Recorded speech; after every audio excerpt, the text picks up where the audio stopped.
Start करने जा रहे हैं। हम हमेशा एसएसटी पढ़ते थे। एसएसटी में हम क्या पढ़ते थे, हमेशा इंग्लिश मीडियम में पढ़ते थे। तो आप बच्चों की रिक्वेस्ट थी कि मैम इंग्लिश का कंटेंट तो मिल जाता है लेकिन हिंदी का नहीं मिलता, हमें हिंदी का नहीं समझ में आता। तो इसीलिए मैंने आप लोगों की रिक्वेस्ट पे हिंदी स्टार्ट करी है। ठीक है, मतलब हिंदी में पढ़ाना स्टार्ट किया आज से। ठीक है, जिसको जो भी दिक्कत हो, प्रॉब्लम हो, अपनी दिक्कत समस्याएं आप कमेंट सेक्शन में बता सकते हो। ठीक है, और आपको पता ही होगा कि आपकी बोर्ड की डेटशीट आ चुकी है, और अगर नहीं पता कि बोर्ड की डेटशीट आ चुकी है तो मैंने वीडियो अपलोड कर दी है, जाके आप डेटशीट चेक कर सकते हैं। और वो कोई टेंटेटिव डेटशीट नहीं है, वो एक कंफर्म डेटशीट है जो सीबीएसई बोर्ड की तरफ से ही आपको रिलीज हुई है। क्लास टेंथ की और क्लास ट्वेल्थ दोनों की बोर्ड की डेटशीट आ चुकी है। पेपर कब से स्टार्ट हो रहे हैं, 17 फेब से। इसलिए ये वीडियो और आज से अब जो वीडियोस चलेंगी वो आप हिंदी मीडियम बच्चों को टारगेट करते हुए ही चलाई जा रही है। तो इसलिए आप कोशिश करना कि सारे बच्चे इसको अच्छे से देखें, रेगुलर देखें। इसके अलावा भी अगर कोई डाउट होता है कि मैम नहीं अभी ये भी डाउट रह गया है, तो वो भी मुझसे पूछ सकते हैं। ठीक है, इसके अलावा अगर मैं बता दूं कि सिर्फ ये मतलब चैप्टर नहीं समझाऊंगी मैं, इसके बाद मैं क्वेश्चन आंसर्स भी बताऊंगी कि हाँ कैसे कैसे क्या क्या क्वेश्चन आंसर करने हैं। इसके साथ साथ मैं जो थोड़े इंपॉर्टेंट क्वेश्चन है और पीवाईक्यू है, पेपर आने से पहले, बोर्ड के एग्जाम होने से पहले मैं आपको प्रीवियस ईयर क्वेश्चन पेपर के अकॉर्डिंग कुछ प्रिपरेशन करा दूंगी कि कौन से मोस्ट इंपॉर्टेंट क्वेश्चन है जो आते ही आते हैं। ठीक है, लास्ट ईयर भी ऐसे ही हुआ था कि मैंने बहुत सारे क्वेश्चन ऐसे प्रिडिक्ट कर दिए थे कि शायद ये आएंगे, ये आएंगे, ये आएंगे, और बहुत सारे क्वेश्चन उसमें से पेपर में आ गए थे।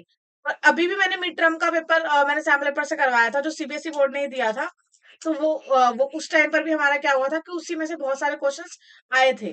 तो इसीलिए आप बच्चों से रिक्वेस्ट है कि आप सारे ही लेक्चर्स को सारे बच्चे क्या करेंगे, रेगुलर देखेंगे।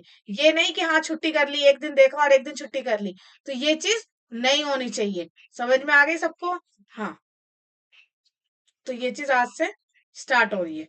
अब सारे बच्चे आ जाते हैं, चलो स्टार्ट करते हैं। क्या चैप्टर है आपका? चैप्टर का नेम क्या है? मुद्रा और शाख। ठीक है, मुद्रा मतलब क्या होता है? मनी। आसान भाषा में अगर हम देखेंगे तो मनी। और शाख मतलब क्या होता है? क्रेडिट। ठीक, क्रेडिट मतलब क्या होता है बेटा? उधार देना। शाख मतलब क्या है यहाँ पे? मतलब उधार देना। और मुद्रा मतलब है पैसा। तो पैसा कैसे आया और आपकी मनी कैसे, मतलब आपने कैसे उधार देना का जो ये जो प्रथा है वो कब से स्टार्ट हो गई, कैसे स्टार्ट हुई, कैसे क्या हुआ, इस सब के बारे में हम यहाँ से पढ़ेंगे। देखो, आपका फर्स्ट क्या था टॉपिक कि मुद्रा विनिमय का एक माध्यम। अगर देखा जाए कि पहले, अभी तो देखो मुद्रा तो अभी आई है, पहले के टाइम पे अगर हम देखें कि भैया मुद्रा कैसे चलती थी, पहले हमारी कौन सी मुद्रा यूज होती थी? जब हमारे ये सिक्के थे, ये नोट थे जो आज आप इस्तेमाल करते हो, जब ये सब चीजें नहीं थी, उस टाइम पे कौन सी चीजें थी जो इस्तेमाल की जाती थी? तो उस टाइम पे जो चीजें थी वो हमारी क्या थी? आपका पहले जो सबसे पहले जो कोई मुद्रा ही नहीं थी, तब तो सबसे पहले तो कैसे वस्तु जो सामान आदान प्रदान कैसे किया जाता था? वस्तु विनिमय किया जाता था। क्या किया जाता था? वस्तु विनिमय। वस्तु विनिमय का मतलब क्या होता है बेटा? मैंने आपको एक वस्तु दी, आपने मुझे एक वस्तु दी, है ना? जैसे मान लो मुझे चाहिए आलू और आपको चाहिए गोभी, मैंने आपको आलू दे दिया, आपने मुझे गोभी दे दी। आपके घर में भी आलू गोभी बन गई, मेरे घर में भी आलू गोभी बन गई। तो ये क्या हुआ? वस्तु विनिमय। कि जो चीज आपको चाहिए और जो चीज मुझे चाहिए, हम लोग आपस में एक दूसरे से एक्सचेंज कर लेते थे। लेकिन बेटा इस चीज में ना, अब देखो हमेशा तो ऐसा जरूरी नहीं है ना कि सारे ही लोग हमें ऐसे मिल जाए जिसमें हम आराम से आदान प्रदान कर ले। हो सकता है कि मान लो, अगर अब मैं दूसरा एग्जांपल दूं, मान लो मेरे पास है गेहूं और आपके पास है चावल, लेकिन मैं चावल नहीं खाती, मैं सीधा सिर्फ रोटी खाती हूँ, और मुझे उसके साथ आलू की सब्जी चाहिए थी। अगर मुझे उसके साथ आलू की सब्जी चाहिए तो मैं, और आपको जो चाहिए, आपको तो आप रोटी भी खाते हो, चावल भी खाते हो। तो अगर आप चावल आपके पास है और आपको रोटी चाहिए और रोटी के लिए आपको गेहूं चाहिए, तो गेहूं आप मेरे से क्या करोगे? ले सकते हो। लेकिन मेरे को अगर देखा जाए तो मेरे को तो आपका चावल चावल तो नहीं चाहिए। तो इसमें क्या हो गया? हम दोनों का जो दोहरा जो संयोग होना था वो तो हुआ ही नहीं, दोहरा संयोग नहीं हुआ। अगर आपका दोहरा संयोग नहीं हुआ तो फिर आपका ये जो यहाँ पे वस्तु विनिमय के, ये हो पाएगा? नहीं हो पाएगा। क्यों नहीं हो पाएगा? क्योंकि मैं बोलूंगी कि बेटा मेरे को तो नहीं चाहिए चावल, अगर मैं मतलब तुम्हें आटा चाहिए, गेहूं चाहिए, वो तो चलो मैं दे दूं, लेकिन मुझे तो चावल नहीं चाहिए, तो फिर हम कैसे एक्सचेंज कर पाएंगे? नहीं कर पाएंगे। और ये चीज क्या होती थी? लंबे समय तक के लिए रखी रह जाती थी कि हाँ मतलब कि नहीं हो पा रहा, वस्तु विनिमय नहीं हो पा रहा, और बहुत ढूंढना पड़ता था कि अगर ये इस व्यक्ति ने नहीं लिया, इस व्यक्ति व्यक्ति ने नहीं लिया, तीसरे व्यक्ति ने भी नहीं लिया। तो इसमें क्या होता था, बहुत ज्यादा टाइम भी लगता था हमारा। ठीक है, तो समय भी बहुत खर्च होता था, पैसा भी खर्च हो जाता था। पैसा कैसे खर्च होता था, मतलब इस तरीके से, मान लो आप एक जगह से दूसरी जगह जा रहे हो, तो आपको मतलब अगर आप सारा बोझ लेके चल रहे हो, भले उस टाइम पैसे नहीं थे, लेकिन पैसे के तौर पे अनाज दे दिया जाता होगा। तो अगर आप मान लो एक जगह से दूसरी जगह जा रहे हो, तो आपने अनाज दे दिया या कुछ भी किया, तो इन शॉर्ट अगर देखा जाए तो ऐसे नहीं तो वैसे क्या हुआ, आपका समय भी नष्ट हुआ और ये भी चीज हुई। लेकिन इस तरह की जो चीजें जो थी, उसमें क्या दिक्कतें आई, उसमें यही दिक्कतें आई कि नॉर्मली तो ये सिस्टम चल रहा था कि हाँ, मैं आपने मेरे को वस्तु दे दी, मैंने आपको वस्तु दे दी, और आराम से हमारा विनिमय हो भी रहा था, मुद्रा विनिमय। ठीक है, बिना मुद्रा के हमारी सारी चीजें चल रही थी।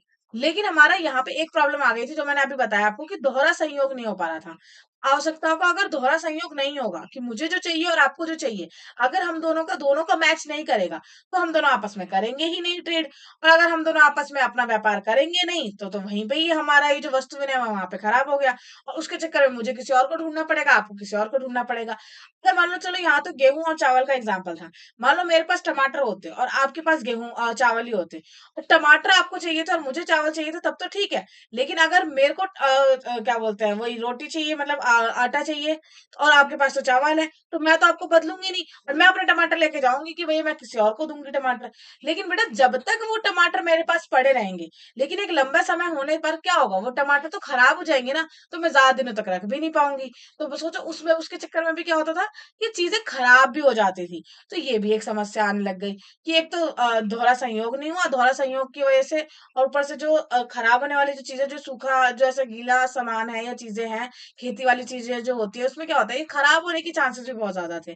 तो इसकी वजह से क्या हुआ, इसकी वजह से लोग और ये जो विनिमय है वो नहीं कर पा रहे थे। तो इसकी वजह से हमारी बहुत ज्यादा समस्याएं आ रही थी। तो इस समस्या का हल क्या निकाला गया, कि मुद्रा का उपयोग किया जाएगा। ठीक है, वस्तु विनिमय में तो इसमें तो दिक्कत आ गई, जैसे कि मैंने बता दिया। तो फिर लोगों ने सोचा कि चलो भैया, इसके ऑप्शन में फिर लोग क्या लेके आए, मुद्रा लेके आए।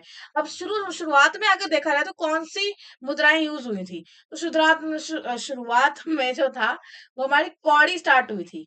क्या स्टार्ट हुई थी, कौड़ी वाली भी स्टार्ट हुई थी। बहुत लोगों ने तो कौड़ियों का इस्तेमाल करना लग गए थे। ठीक है, कौड़ी पता है ना आपको क्या होता है? नहीं पता तो अगर देखो, जो शेल से नहीं होते, काउडी शेल बोलते हैं उसे। तो ऐसे करके जो शेल होते हैं, जैसे अगर किसी ने वो जो वो महाभारत वाला जो सीरियल नहीं आता था, उसमें वो शकुनी मामा जो थे, वो ऐसे कौड़ियों से जो खेल खेलते थे, तो वो उस तरह की, वो जो कौड़ियां होती है ना, उस तरह की चीजें इस्तेमाल होती थी। तो पहले वो भी वस्तु मैंने उसको उसको भी इस्तेमाल करने लग गए। इसके अलावा भी हमारी बहुत सारी चीजें जो थी, हमारी मुद्रा के तौर पे यूज होती थी। एक तो मैंने बता दिया कौड़ी शेल। इसके अलावा भी अगर देखा जाए तो और भी चीजें इस्तेमाल होती थी, जैसे कि हमारा अनाज, अनाज वगैरह लोग भी यूज करने लग गए थे। लेकिन इससे कोई सॉल्यूशन तो निकला नहीं। फिर धीरे धीरे करके हमारी कौन सी मुद्रा आई, हमारी जो थी, ये वाली सारी मुद्रा आने लग गई। जैसे कि आपके सिक्के आने लग गए। जैसे कि अभी सिक्के कैसे थे, ये जैसे कि कुछ सिक्के थे तांबे के, है ना, कुछ सिक्के थे चांदी के, और कुछ सिक्के थे सोने के। तो अलग अलग राजाओं ने अलग अलग सिक्के ये जो थे, वो भी हमारे निकालना शुरू कर दिए। तो ऐसे हमारे सिक्के की शुरुआत हो गई। ठीक, तो हमारी मुद्रा बनने लग गई। और जब हमने मुद्रा का प्रयोग करने लग गए हम वस्तु विनिमय में, तो उसी को हमने क्या बोला, विनिमय का माध्यम बोलने लग गए। जैसे यहाँ पे लिखा भी हुआ है कि उसे केवल जूते ये तो एग्जाम्पल चल रहा था, एक बार उसने जूते और मुद्रा में बदल दिए गए, तो वह बाजार में गेहूं और अन्य वस्तु खरीद सकता है। देखो, अब आपको क्या है, अगर आपने मुद्रा का इस्तेमाल कर लिया, मान लो आपने सोने का सिक्का या कोई कांसे का सिक्का या तांबे का सिक्का आपने इस्तेमाल कर लिया। अब क्या है, अब मान लो आपके पास क्या है, गेहूं है ना, गेहूं है। मैम मेरे पास तो चावल था ना, आपके पास था गेहूं, है ना। तो देखो, अब क्या है, मान लो मेरे पास है चावल। ठीक है, तो मैं क्या करूंगी, चावल को मार्केट में बेच दूंगी। ये है हमारी मार्केट, है ना, मतलब मार्केट मतलब दुकान है ये। तो यहाँ पे मैं अपना चावल बेच दूंगी, और मैं इससे क्या ले लूंगी, पैसे ले लूंगी। क्या ले लूंगी, पैसे ले लूंगी, है ना। और पैसे किस में ले लूंगी, अपने इस वाले फॉर्म में। ये तो मैंने रुपीस बना दिया, लेकिन अभी क्या ले लेंगे हम, वो जो हमारे जो ये सिक्के चले थे, ऐसे सिक्के ले लिए मैंने। तो क्या हुआ, मेरे को क्या चाहिए था, मेरे को जो चाहिए था मैं वहां जाके ले पाऊंगी। सेम यहाँ पे भी तो ये जो चावल वाला बंदा है, ये भी मार्केट में जाएगा और ये भी अपना सामान बेच देगा। ये अपना सामान बेच देगा और इसको भी क्या मिल जाएंगे, पैसे मिल जाएंगे। अब ये पैसे दे के मेरे से सामान खरीद लेगा, और मेरे पास और पैसे आ जाएंगे, है ना। ऐसे करके ये क्या है, अब आपस में ये लोग क्या कर पा रहे हैं, एक दूसरे से सामान खरीद पा रहे हैं, क्योंकि इन लोगों के पास क्या है, पैसे हैं। अगर उसे क्या बोलते हैं, गेहूं चाहिए तो वो ले सकता है मेरे से, और मुझे चावल नहीं चाहिए तो मुझे उससे लेने की जरूरत नहीं है, मैं कहीं और जाके ले लूंगी। तो ये सब चीजें भी हो सकती थी। तो यहाँ पे यही बोला गया कि मुद्रा विनिमय प्रक्रिया जो था उसमें मध्यस्थता का काम करती है। इसी को हम क्या बोलते हैं, विनिमय का माध्यम कहा जाता है। कि विनिमय का माध्यम हमारा क्या बन गया, हमारी मुद्रा बन गई। ठीक है। अब देखो, मुद्रा के आधुनिक रूप। देखो मुद्रा बेटा एक ही फॉर्म, जो मुद्रा की जो थी वही हमेशा से नहीं चली। मतलब एक कांसे का वो आ गया, सिक्का आ गया तो हमेशा वो नहीं चला। उसके साथ साथ हमारे और भी चीजें स्टार्ट हुई, तांबे के सिक्के स्टार्ट हुए हमारे, ये सोने के सिक्के स्टार्ट हुए, चांदी के सिक्के स्टार्ट हुए, इतने सारे सिक्के हमारे जो थे वो मतलब चलना शुरू हुए। क्योंकि जैसे जैसे राजा आते रहते थे तो वो लोग क्या करते थे, वो लोग जो धातु होती थी धातुओं के सिक्के बनवाते थे, और उन धातुओं के सिक्के का इस्तेमाल फिर हमारे जीवन में करा जाने लगा। तो यही यहाँ पे बता रहे हैं कि देखो धातु के सिक्के का इस्तेमाल कैसे कैसे हुआ। तो देखो पहले भारतीय अनाज था, पशु को भी यहाँ तक कि उससे पहले हमारा मुद्रा का तौर पे यूज किया जाता था, लेकिन बाद में हमारा सोना चांदी और तांबे जैसे धातु के सिक्कों का चलन शुरू हो गया। अब देखो, ये तो चलो इसको भी हम क्या बोलते हैं, ये भी पुरानी प्रथा है कि पुरानी मुद्रा है हमारी। लेकिन अगर हम देखेंगे आज के टाइम पे हमारे इसको हम प्राचीन मुद्रा बोलेंगे, है ना। क्या बोलेंगे, प्राचीन मुद्रा। हम्म। हुँ। तो ये हमारी क्या हो जाएगी, प्राचीन मुद्रा है। लेकिन इसके अब क्या हुआ, समय जैसे बदलता गया वैसे हमें क्या करना पड़ा, हमारा जो था वो क्या हुआ, हमारी आधुनिक मुद्रा शुरू हुई। क्या शुरू हुई, हमारी आधुनिक मुद्रा शुरू हुई। तो मुद्रा के आधुनिक रूपों में करेंसी, बहुत सारी करेंसी स्टार्ट हो गई और कागज के नोट और सिक्के शामिल थे। तो देखो कागज के नोट भी शुरू हो गए और हमारे क्या शुरू हो गए, हमारे सिक्के शुरू हो गए। तो इससे क्या हुआ, हमारा हमारा आधुनिक रूप वाली जो करेंसी थी ये भी हमारी स्टार्ट हो गई अच्छे से। हाँ, इससे जो जो स्टार्ट हुआ हमारा करेंसी नोट और जो सिक्के स्टार्ट हुए, इसको हम क्या बोलते हैं, आधुनिक करेंसी बोलते हैं। आधुनिक करेंसी भी बोलते हैं, आधुनिक जो ये है आपका मुद्रा भी बोलते हैं। ठीक है। अब इसमें क्या फायदा है, और पुरानी वाली में मतलब हमने ये क्यों शुरू किए थे, मतलब हमने आधुनिक मुद्रा में आने की जरूरत क्या थी। जब हमारे पहले वाली मुद्रा वाले जो सिक्के चल रहे थे तो हमें क्या दिक्कत आई कि हमने मतलब ये आधुनिक मुद्रा में चले गए। तो देखो बेटा, जो पुरानी धातु की जो मुद्रा थी, जैसे कि हमारी ये हमारे ये जो क्या था आपका, चांदी का, सोने का, तांबे का, अब समय के साथ साथ क्या हुआ बेटा, इनकी मात्रा एक तो पहली बात तो कम थी। अब समय के साथ साथ इनकी मात्रा और कम हो गई और हमारा जो विनिमय है वो बढ़ गया। पहले तो लोग कम थे, विनिमय कम होता था, आदान प्रदान कम होता था।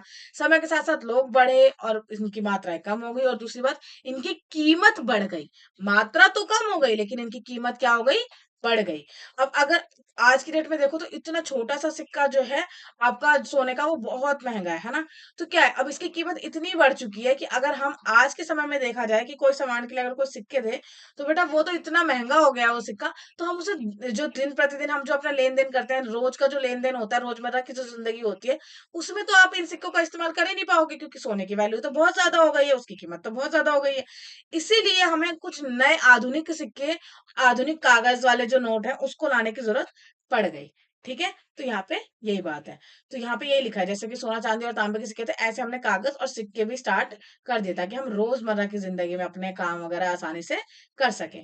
फिर अगर देखा जाए तो इसे विनिमय का माध्यम क्यों स्वीकार किया गया, आखिर इन्हीं को क्यों किया गया, क्योंकि अब देखो हमारे कागज को, अब वैसे देखा जाए तो, अब अगर मैं एक एग्जांपल दूं, मान लो आप नॉर्मल आपका कागज है घर का, उस कागज को अगर मैं जैसे वो किसने किस किस बच्चे ने पी के मूवी देखी है, अगर पी के मूवी देखी है ना तो मैं बहुत अच्छे से समझ पाओगे आप लोग, है ना।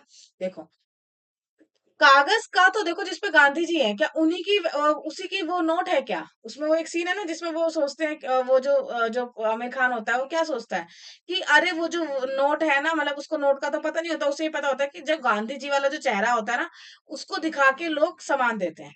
तो उसने क्या किया, इस गांधी जी की जहां जहां जहां जहां गांधी जी के वो थे, और उसको जाके उसने एक्सचेंज करके कोशिश करी बदलने की, और उससे उसने सामान खरीदने की कोशिश करी।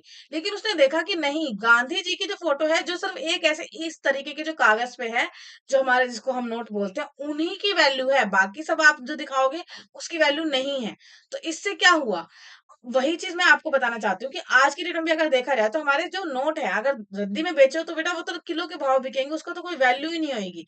लेकिन उसकी वैल्यू है क्यों, हम उसको कैसे वैल्यू दे पा रहे हैं, उसको इसीलिए हम वैल्यू दे पा रहे हैं क्योंकि हमारे देश की सरकार ने उसे क्या किया, प्राधिकृत किया, मतलब ऑथराइज कर रखा है, प्राधिकृत कर रखा है, बोल रखा है कि हाँ ये जो है, मतलब हमारी सरकार के अंदर, हमारी दिल्ली सरकार के अंदर, सॉरी दिल्ली नहीं, भारत सरकार के अंदर हमारी क्या है, ये चीज चलेगी। तो ये चीज उन्होंने जाहिर कर रखी है। इसीलिए आराम से हम ये जो नोट है और ये जो चीज़ें हैं, ये चला सकते हैं। यही तो एक कारण है कि जिसके कारण आप बाहर अपने नोट्स नहीं चला सकते, क्योंकि हमारी भारत सरकार ने ऐसा बोला है कि वो नोट चलाना अलाउड है। बस अब पूरी देश की सरकार ने पूरे मतलब क्या बोलते हैं, संसार की सरकार ने थोड़ी ना बोला है कि उसको स्टार्ट कर देंगे, मतलब हम ये वाले नोट इस्तेमाल करेंगे। इसीलिए हमारे सिर्फ भारत में ही ये नोट और जो सिक्के हैं वो चलते हैं। बाहर जब जाते हैं तो हमें क्या कराना पड़ता है, अपनी मुद्रा को बदलवाना पड़ता है दूसरी मुद्रा से। ठीक है, जैसे कि हमें डॉलर वगैरह लेना पड़ता है। ठीक। तो यहाँ पे क्या है, भारत में रिजर्व बैंक और केंद्र सरकार की तरफ से अगर देखा जाए तो करेंसी नोट जो थे वो हमारे जारी कर दिए गए थे। तो यहाँ पे यही है कि हमारे यहाँ पे जो करेंसी नोट जो है वो जारी करता कौन है, तो ये करता है हमारे भारतीय रिजर्व बैंक करता है। जो भारतीय रिजर्व बैंक करता है वो हमारे नोट वगैरह जो होते हैं उसको आराम से जो होता है जारी करता है, जैसे जैसे जरूरतें पड़ती है। तो कुछ कुछ जैसे कि हमारे जो सिक्के विक्के होते हैं वो भारत सरकार निकालती है। ठीक है। अब देखो, भारत में कोई भी व्यक्ति कानूनी तौर पर रुपए में अदायगी को स्वीकार नहीं कर सकता। हाँ, वही वाली बात है कि कानूनी रूप से ना जो ये सिक्के हैं और जो हमारे ये है जो ये नोट है, इसको कोई भी व्यापारी मना नहीं कर सकता। जैसे अगर आप कभी कोई सामान खरीदने जाओगे तो ऐसा नहीं होगा कि वो बोलेंगे कि अरे नहीं नहीं हमें नहीं चाहिए ये, मतलब आप कुछ और लेके आओ, आप सोने के सिक्के लेके आओ, ऐसा कभी नहीं होगा। आप हमेशा नोट दोगे तो पूरे भारत सरकार में वो नोट आराम से और वो नोट और वो सिक्के चल सकते हैं। जैसे सोचो, और इसी में एक एग्जांपल देती हूँ, जैसे कि अभी बीच में आपने देखा होगा कि 10 के सिक्के में बड़ी बहस चली थी कि 10 के सिक्के में वो जो लाइन वाले जिसपे रुपीस का साइन नहीं है, वो लोग बोल रहे थे कि अरे नहीं ये वाले सिक्के नहीं चलाएंगे, ये सरकार ने नहीं, ये नकली है नकली है। लेकिन नकली कुछ भी नहीं है, जबकि हर लोगों के फोनों में मैसेज आ रहे थे भारत सरकार की तरफ से कि अगर कोई उसे नकली कह रहा है तो आप उसकी कंप्लेन कर सकते हो, क्योंकि ये सिक्के हमारे असली हैं, हम ही ने ही जारी किए थे। पहले वाले में हमने रुपीस का साइन नहीं लगाया था, अब नए वाले में लगा दिया है। लेकिन लोग है कि मानते ही नहीं है, नहीं हम नहीं करेंगे। ऐसे 1 रुपए का सिक्का नहीं चलता कभी कभी छोटा वाला, कि नहीं छोटा वाला सिक्का नहीं लेंगे। अरे क्या दिक्कत है भाई, भारत सरकार ने निकाला है वो सिक्का, हमने थोड़ी ना बनाया घर में। तो इसलिए भारत सरकार ने ये तक भी बोला है कि अगर कोई बंदा उसको नहीं ले सकता, मना करता है, तो आप उसके खिलाफ कंप्लेन कर सकते हो। तो यहाँ पे भी वही वाली बात है कि कोई भी व्यक्ति आपके सिक्के लेने से या कोई भी व्यक्ति आपके नोट वगैरह लेने से मना नहीं कर सकता, क्योंकि उसे भारत सरकार ने अधिकृत कर रखा है। ठीक है। इसके अलावा आप देखो, जब आपके पास जब ज्यादा पैसे हो जाते हैं तो आप क्या करते हो, आप अपने बैंकों में उसे डाल देते हो, है ना। तो बैंकों में जब हम अपने पैसे डालते हैं तो हम कैसे डालते हैं, उसके लिए हमें क्या चाहिए, एक हमें बैंक खाता चाहिए होता है। मैम हम तो अपने एक गुल्लक होता है हमारा, मम्मी ने एक गुल्लक दे रखा होता है ना। उस गुल्लक के अंदर हमारा ऐसा छोटा सा ये होता है, छेद होता है, हम इसी में पैसे डालते रहते हैं। और बाद में हम उसको तोड़ के और फिर हम अपना कुछ शॉपिंग वॉपिंग करवा लेते हैं, है ना। ऐसा कुछ है। हमने तो नहीं डाले बैंकों में, लेकिन मम्मी पापा अगर देखा जाए तो वो कहाँ डालते हैं, वो बैंक अकाउंट में डालते हैं आपके। ठीक है। और आजकल तो आप बच्चों के भी बैंक अकाउंट खुल गए, अगर गवर्नमेंट की तरफ से कोई स्कीम, कोई बेनिफिट, कुछ भी स्कॉलरशिप वगैरह कुछ भी मिलने वाली होती है तो वो भी आपके बैंक अकाउंट में ही आती है। ठीक है। तो ये चीज है। तो उसके लिए सबसे पहले आपको क्या होना चाहिए, आपके आपके पास क्या होना चाहिए, बैंक अकाउंट होना चाहिए। तो बैंक में अब देखो, बैंक में होता क्या है, बैंक में हमारा एक अकाउंट है जिसमें हम अपने पैसे जमा करा पाते हैं। जब हम पैसा जमा करते हैं और हमारा पूरे साल तक अगर पैसा रहता है उसमें, ठीक है, उस जमा पे हमारे हमें क्या मिलता है, फिर थोड़ा कुछ ब्याज मिलता है। क्या मिलता है, ब्याज, है ना। हम्म, हम्म। हाँ, जो आपका पैसा है उस पे आपको क्या मिलता है, ब्याज मिलता है। ब्याज मतलब कुछ पैसा इंटरेस्ट मिलता है, जैसे कि आपका अगर सेविंग अकाउंट है आपका, है ना, बचत खाता है, तो उसमें आपको क्या मिलेगा, उसमें आपको कम से कम 2 to 3% या 4% क्या मिलता है, ब्याज मिलता है। डिपेंड करता है कि कौन से बैंक है, जिस मतलब हर बैंक का अलग अलग होता है ना इंटरेस्ट रेट, तो इसलिए उसके हिसाब से उनको क्या मिलता है, ब्याज मिलता है। और अगर हमें कभी जरूरत पड़ती है तो हम क्या करते हैं, बैंकों से क्या लेते हैं, लोन लेते हैं, है ना, ऋण लेते हैं। लोन को हिंदी में क्या बोलते हैं, ऋण। तो हम जो लोन लेते हैं या ऋण लेते हैं, उसके लिए फिर बैंक क्या करता है, उस पे भी हमसे इंटरेस्ट लेता है। यहाँ वो इंटरेस्ट दे रहा था क्योंकि हमने अपना पैसा दे रखा था बैंक को जमा करने के लिए। लेकिन वहां पे क्या हुआ, हमने बैंकों से पैसा लिया उधार, तो जो हमने पैसा उधार लिया होता है उस पे उसको क्या मिलता रहता है, उससे ऋण मिलता है। सॉरी, ऋण मतलब होता है हम उधार लेते हैं, उस पे भी वो हमसे क्या लेता है, वो ब्याज लेता है। ठीक। तो जब भी जो लोन वाला ब्याज होता है ना बेटा, वो हमेशा ज्यादा होता है। मतलब जो लोन का जो ब्याज दर होती है, तो वो हमेशा ज्यादा होती है, जैसे कि वो 10 से 12% होती है। अगर वो 10 से 12% है एक साल की, आपकी जो खुद की जो ये वाली ब्याज दर है, मतलब जो बैंकों वाली जो ब्याज, मतलब जो ये जमा पे जो ब्याज मिल रही है वो आपकी कितनी है, वो आपकी मान लो 4% है ना। मान लेते हैं, तुक्का मार है, 4% है। और अगर मान लो जो आप दे रहे हो तो वहां पे कितने 12% है, मतलब अगर आप लोन ले रहे हो, बैंक अगर दे रहा है आपको तो उसमें 12% है। इन दोनों के बीच का जो डिफरेंस है ना 8%, इन दोनों के बीच का जो डिफरेंस है 8%, वो क्या होता है, वो बैंक का फायदा होता है। क्या होता है? बैंक का मुनाफा होता है। उसी से ही अपने बैंक जो होता है अपने रोजमर्रा के काम वगैरह जो चीजें होती है वो करता है। इसके अलावा भी बैंक बहुत तरीके से कमाता है, लेकिन वो आपके सिलेबस का पार्ट नहीं है। वो आप अगर 11th में कॉमर्स लोगे ना, तो आपको बहुत अच्छे से पता चलेगा कि हाँ 11th 12th में कि हाँ कैसे आपका ये काम होता है, कैसे आपकी ये बैंक काम करती है, कितने तरीके होते हैं उसे कमाने के और चीजें हैं। ठीक, तो वो 11th 12th का हिस्सा है। हाँ, अब देखो बेटा, जो हम अपना बैंक में जमा करते हैं पैसा, अब आपने जो पैसा जमा किया इसका मतलब ये है ना कि आप जब मर्जी उस पैसे को निकाल सकते हो, क्योंकि वो आप ही का पैसा है। इसीलिए हम कभी भी जब भी हम अपनी मांग करके उस पैसे को वापस मांग सकते हैं। तो इसलिए हम उसे क्या बोलते हैं, मांग जमा भी कहते हैं, कि वो एक ऐसा जमा है कि जिसको हम जब मर्जी वापस ले सकते हैं। तो जमा धन को मांग के जरिए निकाला जा सकता है, इसलिए उसे मांग जमा कहते हैं। ठीक, अब देखो, अब ये तो था बेटा देसी बातें, कि हमारी जो आज की आधुनिक मुद्रा में हमने दो चीजें पढ़ी थी। एक सिक्के पढ़े थे जो आजकल के सिक्के हमारे जो ऐसे वाले होते हैं, और एक हमने पढ़ा था आपके नोट, मतलब ये नोट जो हमारे यूज होते हैं, जो जिसपे हमारे गांधी जी बने हुए हैं। ठीक, तो ये आधुनिक थे। इसके अलावा भी बेटा एक और तरीका है, जो मतलब एक और हमारा ये आधुनिक मुद्रा का प्रकार है, वो है हमारा चेक।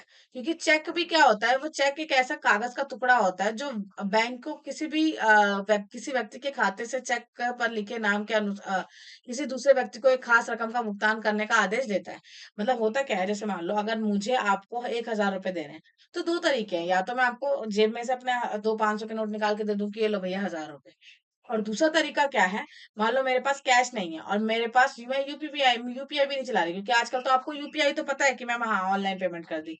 लेकिन आप ऑनलाइन पेमेंट से थोड़ा पहले जाओगे तो चेक बहुत ज्यादा फेमस था। तो चेक बुक रखते थे जो बिजनेसमैन होते थे, तो चेक बुक रखते थे। और अभी भी बड़े बड़े बिजनेसमैन जो होते हैं, बड़े बड़े ट्रांजेक्शन करते हैं, वो यूपीआई से नहीं करते, वो चेक से करते हैं। तो वो चेक में क्या करते हैं, एक चेक बुक होती है, उस चेक बुक में क्या होता है, देखो ऐसी चेक बुक चेक होता है हमारा। इस चेक में क्या होता है, आपको जिसको देने हैं, है ना, मान लो मुझे आपको देने हैं, तो मैं क्या करूंगी, पे करूंगी अपने सब्सक्राइबर को। सब्सक्राइबर का नाम तो पता नहीं है मुझे, तो यहाँ पे मैं सब्सक्राइबर लिख रही हूँ फिलहाल। ठीक, तो यहाँ पे हमारा सब्सक्राइबर लिख देंगे। कितने रुपए देने हैं उसको आपको यहाँ पे क्या लिखना होता है, अमाउंट में लिखना होता है। जैसे आपको अगर 57,000 देने हैं उतने लिखोगे, अगर 1,000 देने हैं तो 1,000 लिखोगे, और इसको यहाँ पे नंबर्स में लिखना होता है। यहाँ पे हमें डेट डालनी होती है, और यहाँ पे हमारा, और बस उसके बाद हमारे यहाँ पे साइन करने होते हैं। और ये जो पूरा जो चेक होता है हमारा, इसके अंदर बहुत सारी चीजें, अलग अलग चीजें दे रखी होती है। जैसे आपका अकाउंट नंबर दे रखा होता है, कौन से बैंक का है, कौन से बैंक की शाखा है, ठीक है, चेक का नंबर क्या है, चेक के जो कोड वगैरह है, ये सब चीजें भी लिखी हुई होती है, ये पहले से लिखी होती है। आपको क्या क्या भरना होता है, सिर्फ ये भरना होता है, ये भरना होता है, ये अमाउंट भरना होता है, ये डेट भरनी होती है, और यहाँ पे साइन करने होते हैं, बस। तो ये 4-5 चीजें आप करके आप अपना क्या कर सकते हो, चेक किसी को भी इशू कर सकते हो। इसके साथ साथ हम हमेशा हमें चेक के ऊपर ना ये 2 लाइन ऐसे जरूर डालनी चाहिए। इसका मतलब क्या होता है बेटा, अकाउंट पे, मतलब अगर आप जो चेक दे रहे हो, मान लो मैं आपको चेक दे रही हूँ, तो अगर मैं ये 2 लाइन डाल देती हूँ, तो इससे क्या होता है, इससे इसके होने और ना होने से क्या फर्क पड़ता है, ये भी मैं बता देती हूँ। जैसे मान लो, अगर मान लो कि मैंने लाइन नहीं डाली और मैंने चेक आपके नाम पे दिया था, मान लो आपका नाम प्रिया है, ठीक है, तो मान लो मैंने प्रिया के अकाउंट में मैंने मतलब 1,000 रुपए दिए उसे। लेकिन उससे क्या हुआ, मतलब मैंने उसे चेक दे दिया, लेकिन प्रिया ने क्या किया, वो चेक जो था वो खो दिया, है ना। प्रिया ने क्या किया, वो चेक जो था वो खो दिया। अगर प्रिया ने चेक खो दिया तो उससे क्या होगा, जिसको भी वो चेक मिलेगा, है ना, और उस वो अपने अकाउंट में डाल सकता है, अगर आपने ये 2 लाइन नहीं लिखी होगी, भले ही आपका नाम लिखा हुआ है, लेकिन उसके बावजूद भी इन दोनों लाइन के बिना अगर आप चेक चला जाता है, तो वो अपने अकाउंट में डाल सकता है, क्योंकि उसका मतलब होता है कि हाँ किसी और अकाउंट में भी डाला जा सकता है। लेकिन अगर मैंने आपको चेक दिया प्रिया को, और मैंने ये 2 लाइन डाल के दी थी, प्रिया से चेक खो जाए, तो अगर कोई और अलग दूसरा पर्सन उसको डालना चाहेगा, तो उसके अकाउंट में नहीं डलेगा, क्योंकि उसके ऊपर ये 2 लाइंस थी। ये होता है अकाउंट पे का मतलब, कि इसी अकाउंट में जाना चाहिए। ठीक है, तो यहाँ पे यही है। तो चेक क्या होता है, एक हमारा ऐसा कागज होता है जो बैंक के किसी भी व्यक्ति के खाते से चेक पर लिखे नाम के एक दूसरे व्यक्ति की खास रकम को भुगतान कर सकता है। ठीक है, आदेश देता है।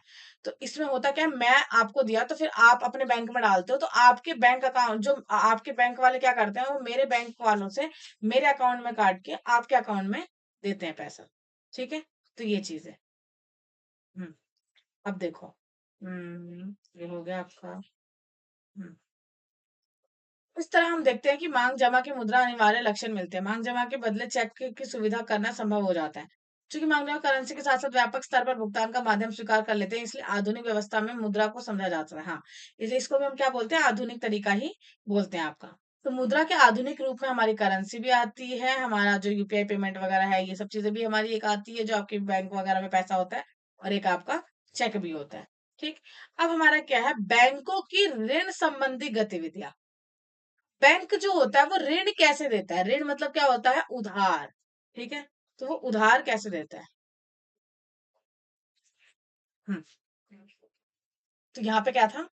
हाँ, तो बैंक जमा जो होता बैंक जमा रकम का एक छोटा हिस्सा अपने पास न हाँ देखो, अब मैं इसे बताती हूँ होता क्या है, कि बैंक जो होती है वो ऋण देती कैसे है, या ऋण कैसे काम क्या काम चलता है। जैसे मान लो, बैंक जो होते हैं, ये क्या है, हमारे बैंक है हमारे। ठीक है, अब देखो बैंक के पास जो होता है वो पैसा मैंने बताया था आपको कि आप भी कुछ पैसा क्या करते हो, हम यहाँ पे जमा करते हैं, है ना। कुछ पैसा जमा करते हैं, और हम ये जो पैसा जमा कर रहे हैं, इसके बाद क्या होता है, ये पैसा जो होता है, बैंक क्या करती है इस पैसे का, वो इस पैसे का पूरा जो हिस्सा हिस्सा होता है उसको लोन नहीं देती।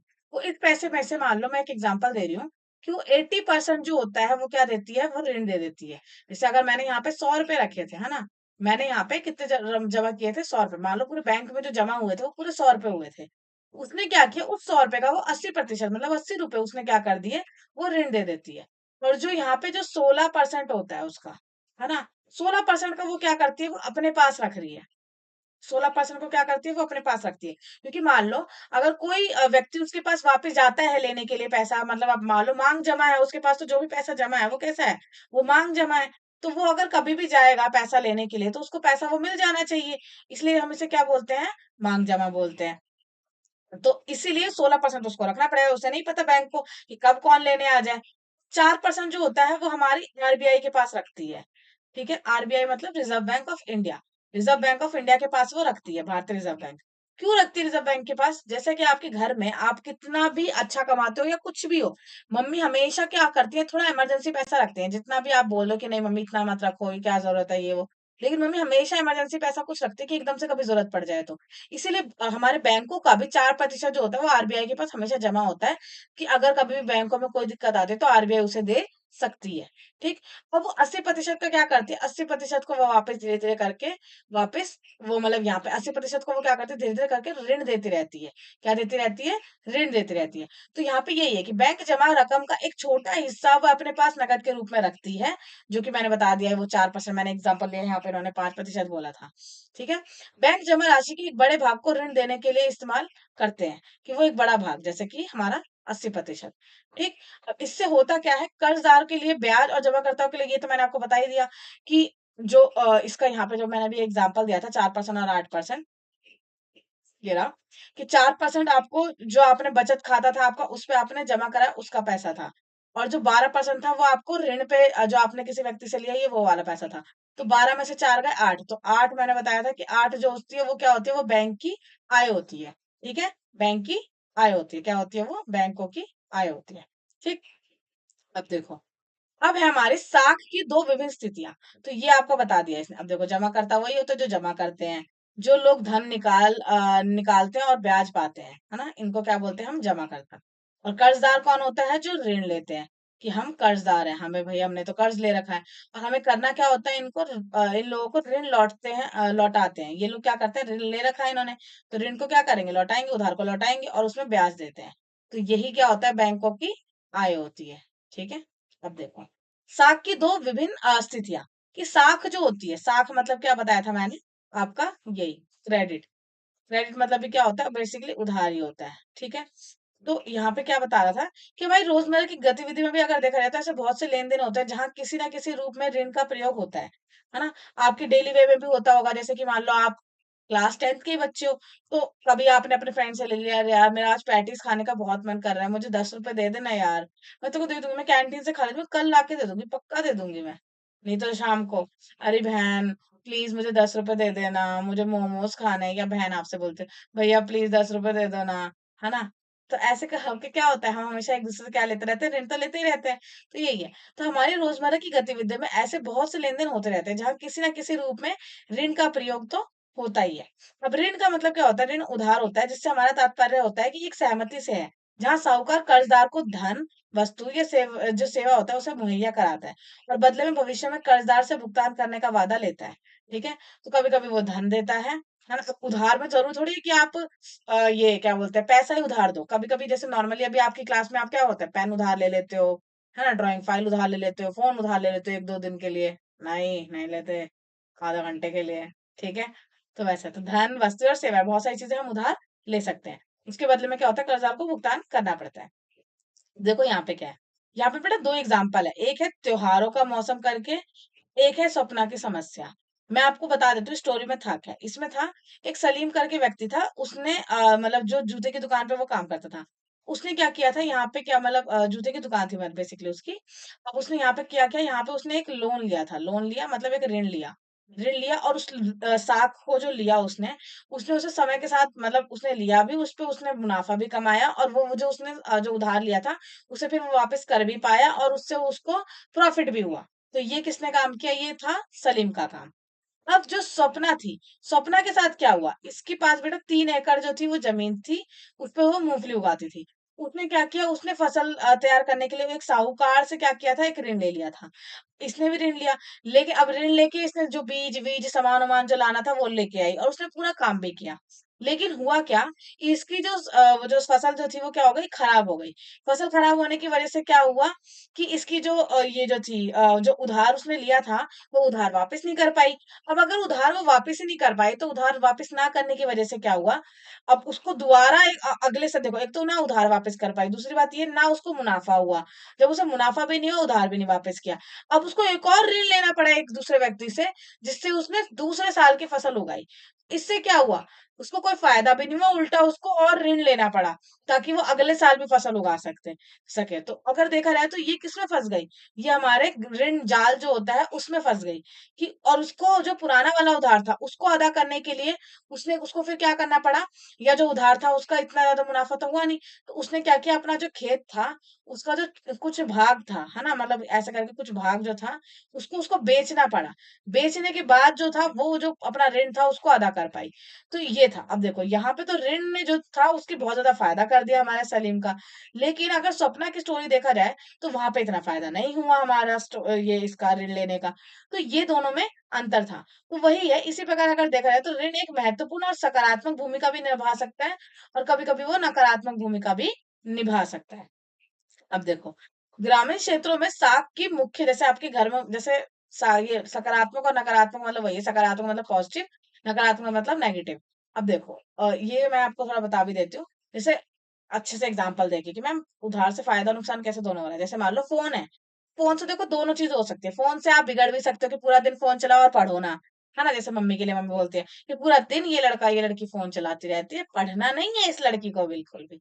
तो ये क्या है फ़ोन ने आपको बिगाड़ दिया। लेकिन अगर आप उसी फ़ोन का इस्तेमाल करके लेक्चर्स देखते हो, कुछ नया सीखते हो, कुछ चीज़ें अप्लाई करते हो अपनी लाइफ़ में, तो इससे क्या हुआ आपकी लाइफ़ जो है वो ज़्यादा प्रोडक्टिव हो गई। तो इससे क्या हुआ आपका फ़ोन से आपने फ़ायदा कर लिया अपना। तो ये चीज़ क्या है फ़ोन के नुकसान भी और फ़ायदे भी। ऐसे यहाँ पे ऋण के भी फ़ायदे और नुकसान दोनों बताए गए हैं। अब देखो, यहाँ पे उसे क्यों इतना मतलब इसको जो थी हमारी जो स्वप्ना थी उसको क्यों नुकसान हुआ और उसकी क्या बात थी? तो यहाँ पे यही था कि उसको 3-4 महीने का अंतराल पे उसको इंतज़ार करना पड़ा था। क्योंकि उसने आज उगाया था, मतलब आज बोया और उसने 3-4 महीने लगते हैं फसल उगने में, तब तक उसके हाथ में पैसे नहीं थे और चीज़ें थी और इतना अंतराल लग गया, जिसकी वज़ह से क्या हुआ था उसकी इतनी वो होनी थी, बिक्री होनी थी या जो सेल होनी थी वो चीज़ नहीं हुई। या सेल क्या मतलब फेलियर हो गया क्रॉप का, तो ये चीज़ हो गई। तो इससे क्या हुआ उसको नुकसान हुआ क्योंकि एक लंबा समय था, जिसकी वज़ह से उसको क्या हुआ नुकसान हो गया और वो किसमें फँस गई, ऋण के जाल में फँस गई, जिसको हम कर्ज़ जाल भी बोलते हैं। तो ये था। इस मामले में ऋण कर्जदारी को ऐसी परिस्थितियों में धकेल देता है जहां से बाहर निकलना काफी मुश्किल होता है। अब सोचो उसका अगर सिचुएशन देखी जाए तो मान लो उसका एक खेत था जिसमें उसने एक बार लोन ले लिया, एक बार लोन लिया, वो अदा करने के लिए अब उसको भी नहीं पूरा कर पाई और ऊपर से मुनाफा भी नहीं हुआ तो अपना खुद भी नहीं कुछ कर पाई। उसने दूसरा लोन लिया, मान लो उससे उसने जो किया काम, उससे भी पता नहीं उसको मुनाफ़ा हुआ या नहीं हुआ क्योंकि पुराने वाले को तो अदा करने के लिए उसने खेत बेच दिया। अब मान लो इससे भी अगर उसका क्रॉप फेलियर हो जाए या कुछ भी हो जाए तो उसे फिर खाने के लिए भी लोन लेने पड़ेंगे, चीज़ों के लिए भी लोन लेने पड़ेंगे। तो ये पूरे ही कर्ज़ जाल में फँस जाएगी। पुराना इसको खत्म करने के लिए उसको जो अपना और वो था, मतलब बेचना पड़ा था हिस्सा, मान लो ये वाला भी था। इसमें भी अगर वो दे पाए ना दे पाए, नहीं तो पता चले इस कर्ज को बेच देने के लिए भी उसका क्या हो जाएगा, उसको अपना खेत बेचना पड़ जाएगा। अब अगर इससे बार बार ये इस तरीके से खेती बेचती रहेगी तो इससे क्या नुकसान है, उसका जो खेत है वही खत्म हो जाएगा, बिल्कुल ही वही छोटा हो जाएगा। इस तरह की समस्या भी आ जाती है। तो इससे बाहर निकलना क्या होता है, काफी कष्टदायक होता है। ठीक है। अब देखो, मैं इसमें ना बाकी आगे कुछ ज्यादा है नहीं, मतलब इसलिए मैंने मतलब जो जो इम्पोर्टेंट इम्पोर्टेंट है वो मैंने बता दिया। बाकी एक बार आप फिर से पढ़ लेना इस चैप्टर को, ज्यादा टाइम नहीं लगेगा, मैंने आपको एक बार समझा दिया अच्छे से। एक बार आप खुद से भी रीडिंग कर लोगे ना तो बहुत अच्छे से याद हो जाएगा। तो साथ के साथ ही कर लेना सारे बच्चे। ठीक है। अब देखो, ऋण की शर्तें, ऋण की शर्तों में क्या होता है। अब देखो, जब भी आप किसी से उधार लेते हो तो हमेशा उधार जो दिया जाता है वो ऐसे थोड़ी ना कोई भी दे देता है आपको उधार। है ना, मान लो आज आप अपने दोस्त से तो उधार ले सकते हो, लेकिन आप अगर किसी ऐसे व्यक्ति से उधार लेने जा रहे हो, जैसे कि बैंक है या चाहे किसी ऐसे साहूकार से, जमींदार से, तो वो आपको थोड़ी जानता है इतना कि आपको कुछ भी आपके भरोसे आपको उसे दे देगा, क्योंकि मान लो अगर आप बाद में उसे वापस ना कर पाए तो ये तो उसका तो नुकसान हो जाएगा। तो इसीलिए यहाँ पे हमेशा क्या होता है, एक समर्थक ऋणाधार होता है। ठीक है। समर्थक ऋणाधार मतलब, ऋणाधार का मतलब क्या होता है बेटा, इसका मतलब होता है कुछ ना कुछ हमें गिरवी रखना पड़ता है। सुना होगा ना आपने, ऐड आती रहती है, आप होम लोन ले लो, गोल्ड लोन ले लो, ओ होम लोन ले लो, गोल्ड लोन लेना। इसमें होता क्या है, गोल्ड लोन मतलब क्या होता है, सोने के ऊपर आप क्या ले लो, लोन ले लो, उधार ले लो, सोना अपना गिरवी रख दो और उस पे उधार ले लो। होम लोन मतलब क्या होता है कि अपने घर को गिरवी रख दो, आप घर को उठा के तो रख नहीं सकते, इसलिए घर के कागजात को गिरवी रख के उसके ऊपर लोन ले लो, क्योंकि आपके घर के कागजात फिर क्या हो जाते हैं, बैंक के पास चले जाते हैं, या अगर आप किसी ने किसी से भी लोन लिया तो उसके पास चले जाते हैं। तो यहाँ पे यही है कि उधारकर्ता जो होता है हमेशा क्या करता है, एक समर्थक ऋणाधार जो होता है उसकी मांग कर सकता है। समर्थक ऋणाधार जो होता है, होता क्या है, वो एक ऐसी संपत्ति होती है जिसका मालिक कर्जदार ही हो। मान लो ऐसा कभी हो सकता है, मान लो मुझे लोन लेना है और मैं बोल दूंगी कि मैं आपके नाम पे लोन ले रही हूँ, ऐसा हो सकता है, नहीं ना, क्योंकि मतलब मैं या आपका सामान कोई गिरवी रख दूंगी तो पॉसिबल ही नहीं है। है ना, जैसे अब मान लो आप और आपका दोस्त है, आपके दोस्त को आइसक्रीम खानी है, अब वो अब किसी दूसरे दोस्त से लोन ले रहा है, तीसरे बंदे से लोन ले रहा है, उसने बोला भाई मुझे 20 रुपए दे दे। उसने उसे 20 रुपए देने के लिए बोला, उसने बोला तू मुझे देगा क्या, उसने बोला अगर मैं कल तेरे को वापस कर दूंगा, उसने बोला भाई नहीं दिए तो। उसने क्या किया, आपका रजिस्टर उठा के जो था ना वो गिरवी रख दिया, आपका 100 रुपीज का रजिस्टर लेके आए थे आप, उसको गिरवी रख दिया उसके पास। तो वो बोलेगा कि ठीक है भैया, तो क्या ऐसा हो सकता है, देखो अब जो वो है उधार, जो देने वाला है ना, जो दे रहा था वो तो दे ले लेगा और आप दे भी दोगे, लेकिन इसमें आपका नुकसान है, आप बोलोगे भाई मेरे को थोड़ी ना लेना था, मैं थोड़ी ना मांग रहा था, जब मैं मांग ही नहीं रहा था तो मैं क्यों, मेरा रजिस्टर क्यों दिया जा रहा है, ये वाली बात हो जाएगी ना। इसी वजह से हमेशा वही चीज दी जा सकती है जो आपकी खुद की हो, जिसपे आपका खुद का मालिकाना हक हो। अगर मुझे लोन लेना है तो मेरे नाम, और ऊपर से अगर मुझे होम लोन लेना है तो होम जो है, घर जो है वो मेरे नाम पे होना चाहिए, तभी तो मैं उसके कागजात गिरवी रख सकती हूँ, अदरवाइज मुझे लोन ही नहीं मिलेगा। समझ में आ गई। तो यहाँ पे यही है कि उधारकर्ता कोई समर्थक ऋणाधार की मांग कर सकता है। समर्थक ऋणाधार जो होता है, ऐसी संपत्ति होती है जिसका मालिक कर्जदार है, जैसे कि कोई भूमि हो, कोई इमारत हो, कोई गाड़ी हो, कोई पशु हो, या बैंकों की पूंजी हो। है ना। तो चाहे अब मेरी भूमि मैंने बता दिया कि हाँ, अगर कोई जमीन होगी, कोई इमारत होगी, मेरे नाम पे होनी चाहिए, कोई गाड़ी हो मेरे नाम पे होनी चाहिए, कोई पशु हो तो वो भी मेरा होना चाहिए खुद का। है ना, गांव में तो पशु भी मिल जाता है, जैसे कि हमारी गाय हो गई, बैल हो गए, है ना, इनके ऊपर भी मिल जाता है। हमें बैंकों में पूंजी हो, उसके वैसे भी लोन मिल जाता है। तो इसका इस्तेमाल वह उधारकर्ता को गारंटी देने के रूप में करता है जब तक कि ऋण भुगतान नहीं हो जाता। अगर आप ऋण भुगतान कर दोगे तो आपका जो सामान आपने गिरवी रखा था वो तो जो का त्यों रहेगा, और आपको बाद में आपका जो सामान है जब आप पूरा लोन दे दोगे तो वापस भी मिल जाएगा। लेकिन अगर आप नहीं देते, है ना, तो उस केस में क्या होगा, आपका ये चीज हो जाएगी कि वो आपका वो चीज रख लेंगे, बैंक वाले या जो भी है वो आप उस चीज को रख लेंगे और बेच के उससे अपना पैसा वसूल लेंगे। ठीक है। तो ये चीज होती है। देखो, यहाँ पे क्या था कि किसी व्यक्ति ने अपने घर पे लोन लिया था, ये आंटी जी है ना, शायद इन्हीं का घर है, इन्होंने ये लोन लिया था। तो देखो, इन्होंने क्या किया, पांच, ये जो है ये मेघा करके है, इन्होंने 5 लाख रुपए का कर्ज लिया था, 12% पे लिया था क्योंकि दर जो थी, और 10 साल तक के लिए लिया था, और जिसकी वजह से हर महीने उनके पैसे कटते। ठीक है। तो देखो, ब्याज दर समर्थक ऋणाधार, मतलब घर पे लिया तो समर्थक ऋणाधार उनका घर है, आवश्यक कागजात बनवाए होंगे उन्होंने, और भुगतान के तरीके भी बताए होंगे, स्पष्ट किए होंगे कि हम ऑनलाइन देने वाले हैं, ऑफलाइन देने वाले हैं, चेक से देने वाले हैं, कैसे देने वाले हैं, ये सब चीजें। तो इसलिए हम इसको क्या बोलते हैं, ऋण की शर्तें कहते हैं। ठीक है। ये सब चीजें पहले से तय हो जाती है। अब यहाँ पे क्या था, बहुत सारे प्रकार के आपके प्रबंधन थे, जैसे कि एक गांव का उदाहरण यहाँ पे दे रखा था। तो यहाँ पे आपका श्यामलाल का उदाहरण था, उसके पास इतनी बड़ी जमीन थी, गांव के महाजन से उसने, अब देखो मैं यहाँ पे ना मतलब मोटे मोटे 2-3 एग्जाम्पल है, आप इसे पढ़ लेना, लेकिन मैं आपको वैसे बता देती हूँ कि हाँ इन एग्जाम्पल्स में उसका मीनिंग या तात्पर्य जो है वो क्या निकल के आया था। देखो, दो तरीके के लोन लेते हैं बेटा, दो तरीके के लोन होते हैं। एक होता है आपका औपचारिक तरीका, है ना, ऋण लेने का जो तरीका होता है उधार लेने का, वो दो तरीका होता है। एक होता है औपचारिक और एक होता है आपका अनौपचारिक। जो औपचारिक क्षेत्र होता है, औपचारिक मतलब होता है बिल्कुल ऑफिशियल वाला, जहां से मतलब जैसे कि बैंक वैंक है ना, जो ऑथराइज्ड है, जिसके जो संस्थाओं से लिया जाता है, जैसे कि बैंक हो गए, एनबीएफसी हो गए, छोटे मोटे बैंक हो गए, गांव के ग्रामीण बैंक हो गए, इन सब से जो लोन लेते हैं वो होता है औपचारिक। अनौपचारिक मतलब होता है जो आप अपने आस-पास से लेते हो, जैसे कि आपने साहूकार से लिया अपने गाँव के, आपने किसी व्यापारी से ले लिया, आपने किसी से मालिक से ले लिया, मतलब जैसे होता है ना कहीं नौकरी कर रहे हो उसके अपने मालिक से ले लिया, किसी रिश्तेदार से ले लिया, किसी दोस्त से ले लिया, तो ये सब क्या होते हैं आपके अनौपचारिक वो होते हैं, लोन होते हैं। ठीक है? तो ये फ़र्क होता है आपके औपचारिक, अनौपचारिक ऋणों में। ये ऊपर वाले एग्जांपल्स में यही था कि मतलब एक जो लोन था वो आपका औपचारिक तरीके से ले रखा था, एक अनौपचारिक तरीके से ले रखा था। देखो बेटा, जब भी कोई, जैसे अब ये है ये अनौपचारिक तरीके से ले रखा है, जब भी कोई अनौपचारिक तरीके से जो भी कोई लोन लिया गया होता है उसमें हमेशा क्या होता है, वो हमेशा जो उसका ऋण होता है, उसका जो ऋण का जो दर होता है वो बहुत ज्यादा होता है ना, जो इंटरेस्ट का जो ब्याज देना होता है उसका जो परसेंटेज होता है वो बहुत ज्यादा होता है उसको, और वो भी मासिक के मतलब मासिक होता है, मतलब हर महीने के अकॉर्डिंग होता है। जैसे कि यहाँ पे एक एग्जांपल दिखा देती हूँ आप, जैसे यहाँ पे क्या है, उसने जो लोन लिया था वो 60% हो गया था, क्योंकि उसका जो लोन उसने लिया था वो 5% मासिक ब्याज के दर पे लिया था। सोचो, 5% मासिक ब्याज, अगर मासिक हर महीने का 5% है, पूरे साल का कितना हो गया, 60% हो गया। एक तरह से समझा जाए तो 1.5 साल में आपको उसको दुगनी कीमत देनी पड़ेगी, जो भी आपने लोन लिया होगा। अगर आपने 1000 लिया होगा तो 2000, 4000 लिया होगा तो 8000, इस तरीके से दो दुगनी कीमत देनी पड़ेगी, इस हिसाब से अगर लोन होता तो आपके 1.5 साल के अंदर अंदर। तो ये सब चीजें थी। ठीक, तो यहाँ पे अब जो अनौपचारिक तरीका होता है उसमें हमेशा यही होता है कि जो ऋण जो हमारा ऋण लेते हैं, जो कर्जदार होते हैं, उनको बहुत नुकसान होता है। इसीलिए हमेशा औपचारिक तरीके से लोन लेना चाहिए, ना कि अनौपचारिक तरीके से। क्यों? औपचारिक तरीके से जो ऋण लेते हैं उसके क्या क्या फायदे होते हैं, तो देखो, औपचारिक तरीके से ऋण लेने का जो फायदा है, भारतीय रिजर्व बैंक जो होता है वो औपचारिक तरीके का जो भी ऋण होता है उसकी कार्य प्रणाली पर क्या करती है, नजर रखती है। क्या करती है, कार्यपालिका पे, सॉरी, कार्य प्रणाली पर क्या करती है, नजर रखती है। क्यों नजर रखती है? ताकि मतलब वो किसी भी तरीके से घपलेबाजी ना हो। और गवर्नमेंट ये भी डिसाइड करती है, हमारे भारतीय रिजर्व बैंक, कि हाँ हमारी जो सरकार है ये डिसाइड करती है कि इतने प्रतिशत से ज्यादा जो लोन है, मतलब इतने प्रतिशत से ज्यादा दर जो है किसी व्यक्ति से ना ली जाए। इस तरह की चीजें भी वो करती है। ठीक है, ये है।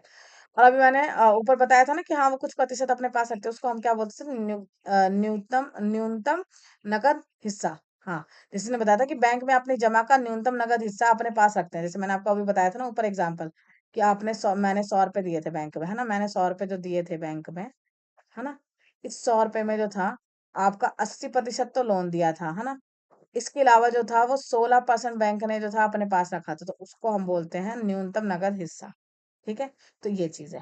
और बाकी अब आपको समझ में आ गया कि हमें हमेशा औपचारिक तरीके से लोन लेना चाहिए, और औपचारिक तरीके का लोन जो मिलता कहाँ से है, वो बैंकों से और सहकारी जो होते हैं उनसे मिलता है। अब देखो एक और चीज, बैंकों द्वारा आरबीआई जो है और को ये जानकारी देनी पड़ती है कि वे कितना और किनको ऋण दे रहे हैं और उनकी ब्याज दर क्या है। जो बैंक होते हैं, क्योंकि देखो ये क्या है, आरबीआई जो है, आप ऐसा समझ लो कि वो बैंकों का क्या है, पापा जी है ना। मान लो आपके पापा आपको क्या करते हैं, बहुत सारे पैसे देते हैं, बहुत सारे नहीं मैम, हमें तो सिर्फ 100 रुपए, 50 रुपए, या तो अगर कभी शॉपिंग के लिए मिल जाएंगे तो 1000 रुपए मिल जाते हैं, है ना। तो जो 1000 रुपए मिल जाते हैं आपको, या जो भी चीजें हैं, तो पापा जो है आपसे पूछते हैं ना कि 1000 रुपए का क्या लेके आए, क्या नहीं लेके आए। अगर आप कुछ नहीं लेके आओगे तो पापा वापस भी ले लेते हैं पैसा। ठीक, यहाँ पे भी ये ऐसा ही होता है कि हमारी जो आरबीआई है वो हमारी जो है, बाकी जो छोटी छोटी बैंकें हैं, सारी बैंकें इंडिया के अंदर जितनी भी, सारी सारी सारी सारी सारी जितनी भी बैंक है, उन सब के ऊपर नजर कौन रखता है, हमारा आरबीआई रखता है। आरबीआई देखता है कि हाँ वो जो हमने बैंक जो है वो ढंग से लोन दे रहे हैं, नहीं दे रहे हैं, कितना उसको उधार लग रहा है, कितना क्या चीज है, हर चीज देखते हैं हमारे। ठीक है, तो यहाँ पे यही है कि समय समय पर बैंकों द्वारा आरबीआई को यह जानकारी देनी पड़ती है। तो इसीलिए जो छोटे छोटे बैंक है वो हमारे आरबीआई को ये जानकारी देते हैं कि उन्होंने कितना लोन दिया है, किनको ऋण दिया है, और उसकी ब्याज दर क्या है। जैसे आपको पापा से भी दिखाना पड़ता है कि पापा मैं ये टी शर्ट लेके आया हूँ, इतने रुपए का लेके आया हूँ, इतनी साल की गारंटी वारंटी, जो भी है सब कुछ आपको बतानी पड़ती है। मैम टी शर्ट पे थोड़ी गारंटी मिलती है। एग्जाम्पल दे रही थी।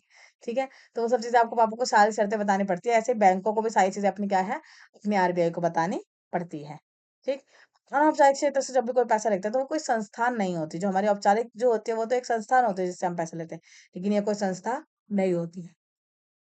हम्म, अब देखो, औपचारिक जो ऋणदाता की तुलना में अगर देखा जाए तो अनौपचारिक के ज्यादातर ऋणदाता कहीं अधिक ब्याज वसूलते हैं। मैंने बताया कि पहली कमी क्या है हमें, मतलब अगर आपको ये अंतर आ जाए, औपचारिक तरीका अनौपचारिक तरीका, है ना, तो इसमें क्या करोगे, औपचारिक वाला आपको पता होना चाहिए कि हाँ औपचारिक जो ऋणदाता है उसमें क्या होता है हमारे, ज्यादा ये इसमें जो है वो कम ऋण लगता है, क्या लगता है, कम लगता है।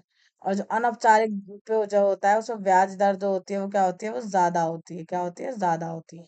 ठीक है, इसलिए अनौपचारिक ऋण जो होता है वो कर्जदार को अधिक महंगा पड़ता है। ऋण की ऊंची लागत का अर्थ है कर्जदार की आय का अधिकतर हिस्सा ऋण की अदायगी की, सॉरी, ऋण की ऊंची लागत का अर्थ है, देखो अब ऋण की ऊंची लागत का मतलब उसके ऊपर जितना ज्यादा इंटरेस्ट लगता है, कर्जदार की आय का अधिकतर हिस्सा ऋण की अदायगी में खर्च हो जाता है। मान लो जैसे ऋण आपने लिया था 10,000 का, है ना, अब 10,000 का आपने लिया और उस पे मान लो अगर 10% इंटरेस्ट था, तो सोचो जितना परसेंट, और एक और आपके दोस्त ने लिया था, मान लो उसके ऊपर जो था वो 20% था। ठीक। तो ये क्या है, अब आपके दोस्त को अपनी इनकम का 20% मतलब जो अगर मान लो उसकी इनकम भी आपकी आपकी भी इनकम 10,000 है और आपके दोस्त की भी इनकम क्या है, 10,000 है।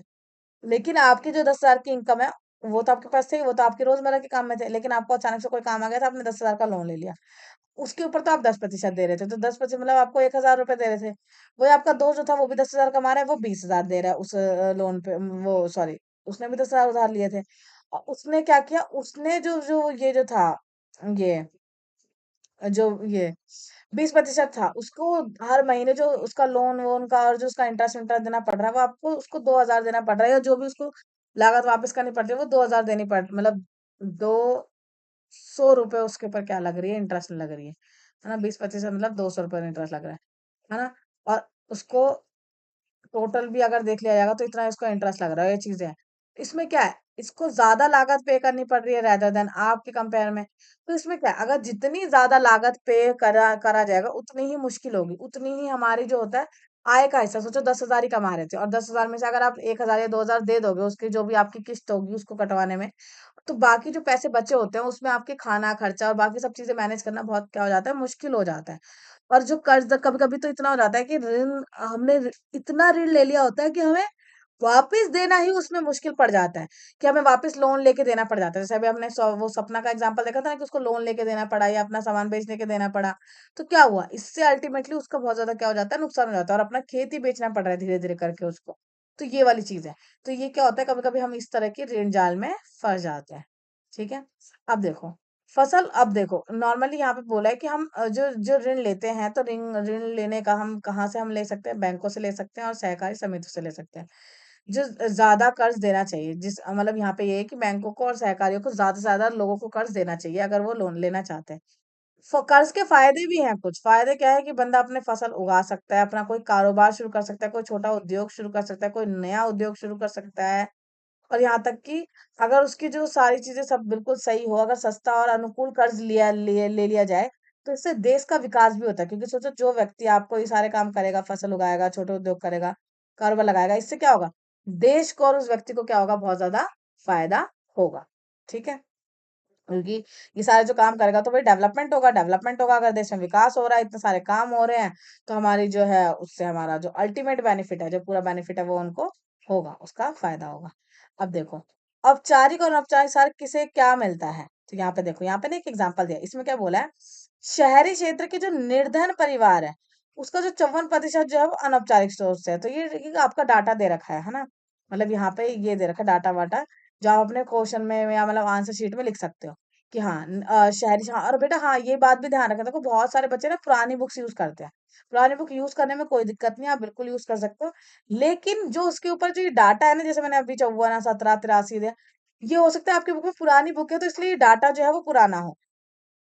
तो आपको करना क्या है, आपको ये डाटा ना आपकी बुक में या आपको जो भी नोट्स बना रहे हो या कहीं पे भी, सॉरी, तो जब भी आप नोट्स बना रहे हो या कुछ भी चीज है, तो आप यहाँ पे क्या कर सकते हो, अपने बुक में ही इसको क्या कर सकते हो, लिख सकते हो। नोट्स नहीं भी बना रहे हो, अगर यहीं से पढ़ रहे हो तो कोई दिक्कत नहीं, अपनी बुक में जहाँ पे भी परसेंटेज लिखा है उसको आप पेंसिल से काट के, या पेंसिल के ऊपर यहाँ पे लिख सकते हो कि नया जो डाटा है वो आपका इतनी ये आ चुका है। क्योंकि ये जो मैं पढ़ा रही हूँ वो न्यू बुक से पढ़ा रही हूँ, देखो रीप्रिंट हुई है ना आपकी ये। तो मेरे पास जो डाटा है वो नए साल का है, तो आप आराम से जो भी मैं परसेंटेज पढ़ा रही हूँ उसको आप आराम से अपनी बुक में लिख सकते हो, और उसको आप पेपर में यूज भी कर सकते हो, क्योंकि पुराना डाटा यूज करोगे तो अच्छा नहीं है ना, पुराना हो गया है, इसलिए। तो ये देखो, तो उनको केवल अगर देखा जाए तो ये देखो, शहरी क्षेत्र में भी जो निर्धन परिवार है वो तो ज्यादातर लोन किससे ले रहे हैं, अनौपचारिक तरीके से। लेकिन और वही चीज अगर आप शहरी इलाकों के अमीर परिवार से देखा जाए तो क्या होगा। और यहाँ पे एक और चीज थी कि 17% अगर अमीर परिवार देखे जाए तो उसमें क्या होता है कि वहां पे होता है 17% जो है वो अनौपचारिक स्रोतों से लेते हैं, और वो 83% जो है वो औपचारिक तरीके से ले रहे हैं। गरीब इंसान का अगर देखा जाए 54% है। गरीब इंसान का देखा जाए तो वो ज्यादा से ज्यादा परसेंटेज क्या कर रहा है, अभी भी अनौपचारिक तरीके से ले रहा है, और जो अमीर लोग हैं वो ज्यादातर औपचारिक स्रोतों से ले रहे हैं। ठीक है। हम्म। अब है आपका कि पहला, औपचारिक स्रोत अभी भी ग्रामीण परिवार की कुल ऋण जरूरतों का केवल 50% ही कर पाता है। कि अभी अभी भी प्रॉब्लम क्या है, ये मैंने यहाँ पे लिख दिया है कि अभी भी प्रॉब्लम, अगर जैसे लास्ट में आपको कंक्लूजन लिखना हो, ये चीजें हो, तो आप इस तरीके से लिख सकते हो कि अभी भी, इवन दो, सॉरी, अभी भी हमारे समाज में औपचारिक स्रोतों से जो ग्रामीण परिवार है वो बहुत ही कम ऋण लेते हैं, 50% ही ले पाते हैं।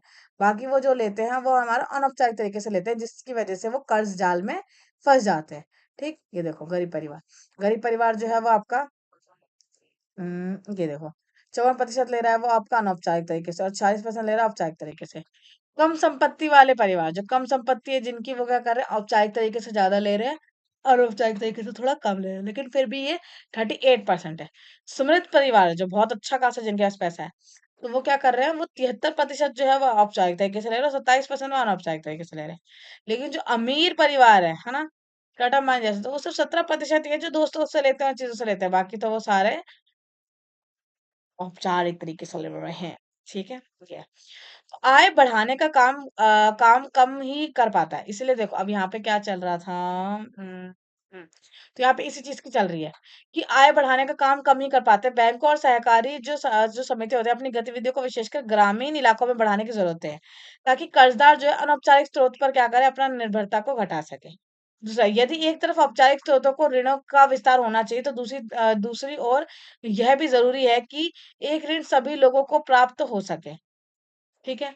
वर्तमान समय में अगर देखा जाएगा तो अमीर परिवार के जो औपचारिक ऋण है वो ज्यादा ही है, वही वाली बात बता रहा है, और अनौपचारिक स्रोतों में देखा जाएगा तो वो उस पे अनौपचारिक जो स्रोत है वो कहाँ पे, वो गरीब परिवार ही लेते हैं।